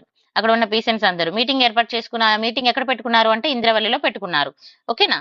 సో ఇంద్రవల్లిలో పెట్టుకున్నప్పుడు అప్పుడు పోలీస్ వాళ్ళు వీళ్ళ మీదకి అపోజిషన్ లో ఫైరింగ్ అనేది తీసుకురావడం జరిగింది. Next prohibitory orders and defences. So ఇక్కడ ఏమైంది అని అంటే వీళ్ళు మీటింగ్ పెట్టుకున్నారండి, మీటింగ్ పెట్టుకుని నడుపుతున్నారు. అప్పుడు Congress government imposed the prohibition. ఎవరు ఇంపోజ్ చేశారు ప్రొబిషన్స్ అని అంటే కాంగ్రెస్ గవర్నమెంట్ వచ్చి ప్రొబిషన్స్ ఇంపోజ్ చేయడం జరిగింది. అండ్ ప్రొబిషనరీ ఆర్డర్స్ ని పాస్ చేయడం జరిగింది. సో అక్కడ రిస్ట్రిక్షన్స్ పెట్టడము మీటింగ్ కి, అలా సో మెనీ జరిగాయి. తర్వాత ఇంకా వీళ్ళ ట్రెడిషనల్ వెపన్స్ ని అవన్నీ తీసేయాలి, అవన్నీ వాడకూడదు, అలా ఇలా అని కొన్ని వాళ్ళు రిస్ట్రిక్షన్స్ పెట్టడం అయితే జరిగింది. అప్పుడు ఏమైంది, ఆ ఇష్యూలో పోలీస్ వాళ్ళు ఫైరింగ్ చేయడం జరిగింది. అండ్ కొంతమంది పోలీస్ వాళ్ళకు ఇంజూర్ అయ్యారు అండ్ చాలా మంది చనిపోయారు. So when attempted the police to stop the gathering. So పోలీసులు వాళ్ళని ఆపడానికి ట్రై చేసినప్పుడు ఏమైందంటే ఇంజూర్ అవ్వడం జరిగింది అన్నట్టుగా. పోలీస్ ఫైరింగ్ వల్ల చాలా మంది ఇంజూర్ అయ్యారు, చాలా మంది చనిపోయారు. Next official announcement investigation. దీని మీద వల్ల అఫీషియల్ గా అనౌన్స్మెంట్ చేయడం జరిగింది. ఎట్లా ఇప్పుడు అంతా జరిగిపోయిన తర్వాత అసలు ఎందుకు జరిగింది ఏం జరిగింది అన్నట్టుగా అఫీషియల్ అనౌన్స్మెంట్ ఒక కమిటీ లాంటి తీసుకొచ్చి చేస్తే ఏమైంది అంటే 13 మెంబర్స్ అయితే చనిపోవడం జరిగిందని మనకు అఫీషియల్ గా చెప్పారు. తర్వాత హవెవర్ ద ఇన్వెస్టిగేషన్, ఎవరు మరి ఇన్వెస్టిగేషన్ తీసుకొచ్చిన వాళ్ళు అని అంటే Andhra Pradesh civil liberties committee, APCLC. Andhra Pradesh civil liberties committee అండి, ఇవి చూసుకోవాలి. సో ఇదేంటి అనేది ఒకసారి మీరు ఈ వీడియో పౌజ్ చేసి చూసుకోండి. ఎవరికైనా పీవైక్యూస్ డాక్యుమెంట్ కావాలనుకుంటే మన కింద కామెంట్ సెక్షన్ లో పెట్టండి. అండ్ మన గ్రూప్ లింక్ కూడా ప్రొవైడ్ చేస్తాము, మన కాంటాక్ట్ నెంబర్ కూడా ఇస్తాము. సో మీరు కాంటాక్ట్ లో కాల్ చేసుకోవచ్చు అండి. Next 28th question. From which constituency was BJP leader? BJP leader was the C Janga Reddy ఎవరండి? Janga Reddy elected to the Lok Sabha 1984. ఇక్కడ ఏమంటున్నాడు? ఇక్కడ బీజేపీ లీడరు జంగారెడ్డి అనే ఆయనగా, సో జంగారెడ్డి గారు ఎక్కడ ఏ కాన్స్టిట్యూషన్ నుంచి ఎలక్ట్ అయ్యారని అడుగుతున్నారు. సో ఫస్ట్ వచ్చేసి మహబూబ్ నగర్, వరంగల్, హన్మకొండ అండ్ భువనగిరి. సో ఎక్కడ నుంచి అండి? Right answer is Hanamkonda. ఓకేనా? ఇక్కడ మీరు మెయిన్ గా పీవైక్యూ చదువుకునేటప్పుడు గుర్తుపెట్టుకోవాలి, క్వశ్చన్స్ ఏ ఏరియాలో ఏ పాయింట్ ఆఫ్ వ్యూలో అడుగుతున్నారు అనేది మనం అనలైజ్ చేసుకోవాలి. ఓకేనా? బ్లైండ్ గా ఫాలో అవ్వడమే కాదు, వాళ్ళు ఏ పాయింట్ ఆఫ్ వ్యూలో అడుగుతున్నారు క్వశ్చన్స్, ఏ ఏరియాలో అడుగుతున్నారు అనేది మనకి ఇంపార్టెంట్. ఓకేనా? నెక్స్ట్ మరి ఆన్సర్ తీసుకుంటే మనకి హన్మకొండ. సో హన్మకొండ ఇప్పుడు మనం ఫస్ట్ ఈయన గురించి చూద్దాం. ఎవరు? జంగారెడ్డి గురించి చూద్దామండి. సో జంగారెడ్డి గారి గురించి తీసుకుంటే ఈయన వచ్చి ఒక prominent Indian politician and philanthropist. So ఒక పర్సన్ గురించి అడిగాడు అంటే దెర్ ఇస్ సంథింగ్ స్పెషాలిటీ ఉన్నది ఆ పర్సన్ గురించి ఉంటేనే తను గురించి అడిగారు. అది కూడా మనం గుర్తుపెట్టుకోవాలి. ఎవరిని పడితే వాళ్ళని కూడా అడగారు కదా. సో ఒక పర్సనాలిటీ గురించి అడుగుతున్నారు అంటే ఈ something like famous in some certain area కదా. సో అది చూసుకోవాలి మనం. సో ఫస్ట్ తీసుకుంటే చందుపాట్ల జంగారెడ్డి. ఈయన తీసుకుంటే ఇతను ఎవరండి? Indian politician and a member of the Bharatiya Janata party and he was elected in the 8th Lok Sabha from ఎక్కడ నుంచి? హన్మకొండ నుంచి. అప్పుడు ఏంది? ఆంధ్రప్రదేశ్ అనేది కలిసి ఉంది. అండ్ పివి నరసింహారావు గారు 1984 లో ఉన్నారు. తర్వాత through out of this political career తీసుకుంటే ఇక్కడ తెలంగాణ సత్యాగ్రహ మూమెంట్ ఇవన్నీ అప్పుడు జరుగుతూనే ఉన్నాయి అన్నట్టుగా. ఓకేనా? తర్వాత ఫిలాంథ్రఫీ అండ్ ఎడ్యుకేషన్ ఆయన గురించి తీసుకుంటే, జంగారెడ్డి గురించి తీసుకుంటే ఆయన వచ్చేసి renowned his dedication to helping the under the privileged student with their education and providing them to opportunity to pursue the academic dreams. So ఇతను ఏ విధంగా హెల్ప్ చేశాడు? స్టూడెంట్స్ కి, పూర్ స్టూడెంట్స్ వాళ్ళకి ఆపర్చునిటీస్ ని ప్రొవైడ్ చేయడము, చదువుకోవడానికి అవకాశాలు కల్పించడము. అండ్ ఇంకా ఇతను వచ్చేసి co founder of Vagdevi group of institutions కి ఇతను కో ఫౌండర్ గా ఉన్నారు. సో చాలా ఇంపార్టెంట్ రోల్ అయితే ఎడ్యుకేషన్ రిలేటెడ్ గా ప్లే చేయడం జరిగింది. Next home town and legacy. ఆయన హోమ్ టౌన్ గురించి తీసుకుంటే పరకాల విలేజ్. ఎక్కడుందండి పరకాల విలేజ్? వరంగల్ డిస్టిక్ లో ఉంది. సో ఇది ఎక్కడుంది మరి? వరంగల్ డిస్టిక్ తెలంగాణలో ఉంది. సో అప్పుడు ఇతని మెయిన్ ఫోకస్ ఏంటి అనండి? ఎడ్యుకేషన్ మీద ఫోకస్ చేయడం. ఈ విధంగా చేయడం వల్ల ఏంటంటే తనకంటూ ఒక ఐడెంటిటీ కూడా రావడం జరిగింది. తర్వాత ఇంకా మనకి ఎక్స్ట్రా ఇన్ఫర్మేషన్ కావాలంటే నేను ఇక్కడ చాలా క్లియర్ గా ప్రొవైడ్ చేశాను. ఒక్కసారి పౌచ్ చేసి చూసుకోండి. దాంతో పాటు వరంగల్ డిస్ట్రిక్ట్ తీసుకుంటే మనం హిస్టారికల్ సిగ్నిఫికెన్స్ ఇంపార్టెంట్ ఏంటి అనంటే కాకతీయ డైనాసిటీ అనేది మనకు 12th to 14th సెంచరీలో ఉంది. అండ్ మనకి 1000 పిల్లర్ టెంపుల్ అనేది ఉండడం జరిగింది. అవి కూడా మనం వరంగల్ స్పెషల్ గా తీసుకోవచ్చు. తర్వాత who among the following attacked the British resident at Hyderabad and later died while undergoing the imprisonment in Andaman jail. ఇక్కడ ఏమంటుంది చూడు, who among the following attack the British resident at Hyderabad. ఎవరు ఇక్కడ మనకి బ్రిటిష్ రెసిడెంట్స్ నుంచి అంటే మన హైదరాబాద్ లో అటాక్ చేయడం అనేది జరిగింది. ఓకేనా? తన మీద. సో అది ఎప్పుడు జరిగింది, ఎక్కడ జరిగింది, అతని పర్సనాలిటీ ఎవరు అని మనల్ని అడుగుతున్నారు. సో మనం ఆ పర్సనాలిటీ గురించి తీసుకుంటే చూడండి ఇక్కడ who among the following attacked the British residents at Hyderabad and later died while undergoing the imprisonment. తర్వాత అతని మీద అటాక్ చేశారు. తర్వాత అతను ఎక్కడికి పంపించారు? అతన్ని అండమాన్ జైలుకి పంపించారు. సో అండమాన్ జైలుకి పంపించిన తర్వాత అతను చనిపోవడం జరిగింది. మరి అతను ఎవరు? ఆయన ఎవరు అని అడుగుతున్నారు. First Maulvi Allauddin and Cheeda Khan, Agha Khan and Baji Khan. So చూడండి ఇక్కడ మనకి first answer is Maulvi Allauddin. So మరి మలూవి అల్లావుద్దీన్ ఎవరండి? మరి ఈయన తీసుకుంటే ఈయన ఒక preacher and leader of the Hyderabad attack. So ఈయన ఎవరు? Leader and preacher of the Hyderabad attacks. So Maulvi Allauddin తీసుకుంటే is known as a Syed Allauddin Haider అని అంటారు. And renowned the preacher and Imam Makkah Masjid in Hyderabad, and he gained the notoriety for his involvement in the leader of attack in British residency located at the Hyderabad. Hyderabad లో ఉన్న British residence ఏదైతే ఉంటుందో దాని మీద attack చేసిన దానిలో ఈయన కూడా ఒక నోటరీ రావడం జరిగింది. అది ఎప్పుడు అనంటే ఇండియన్ రిబెలియన్ 1857 రిలేటెడ్ గా తీసుకున్నప్పుడు. సో ఈ ఇన్సిడెంట్ ఎప్పుడు అక్కరైంది అనంటే 17th July 1857 లో జరగడం జరిగింది. అయితే దీని గురించి ఆయనకేంటి ఒక నోటీస్ ఇచ్చారు. సిపాయి మిటిని టైంలో నోటీస్ ఇచ్చి తనను జైలుకు పంపించడం జరిగింది. ఆ తర్వాత జైలుకు వెళ్ళిన తర్వాత అతను అక్కడే చనిపోవడం అయితే జరిగింది. సో ఇంకా ఫర్దర్ ఇన్ఫర్మేషన్ మనకి ఇక్కడ చాలా క్లియర్ గా ఉంది. So deportation to cellular jail. తర్వాత అతను ఏం చేశారు? మళ్ళా మన బ్రిటిష్ అథారిటీ వాళ్ళు అతను వేరే జైలుకు పంపించడం జరిగింది. తర్వాత అక్కడ నుంచి మళ్ళీ అండమాన్ కి తీసుకురావడం జరిగింది. తర్వాత ఏ వెలియంట్ రివల్యూషనరీ. తర్వాత ఏమైంది? ఇప్పుడు ఆ విధంగా తర్వాత తను చనిపోవడం జరిగింది. ఇంకా మనం ఇక్కడ తీసుకుంటే ఇంకెవరున్నారు ఇక్కడ మనకి? బాజీ ఖాన్. సో బాజీ ఖాన్ గురించి తీసుకుంటే మనము సో చూడండి, ఏ వాలియంట్ రివల్యూషనరీ. బాజీ ఖాన్ అనే అతను ఆయన గురించి తీసుకుంటే ఆయన వచ్చేసి అనదర్ వాలియంట్ ఇండియన్ రెవల్యూషనరీ. ఇతను కూడా ఒక రెవల్యూషనరీ అండి. And who fought against the British. Against ఎవరికి ఎవరికి ఎగెనిస్ట్ గా ఉన్నారు ఆయన? బ్రిటిష్ వాళ్ళకి.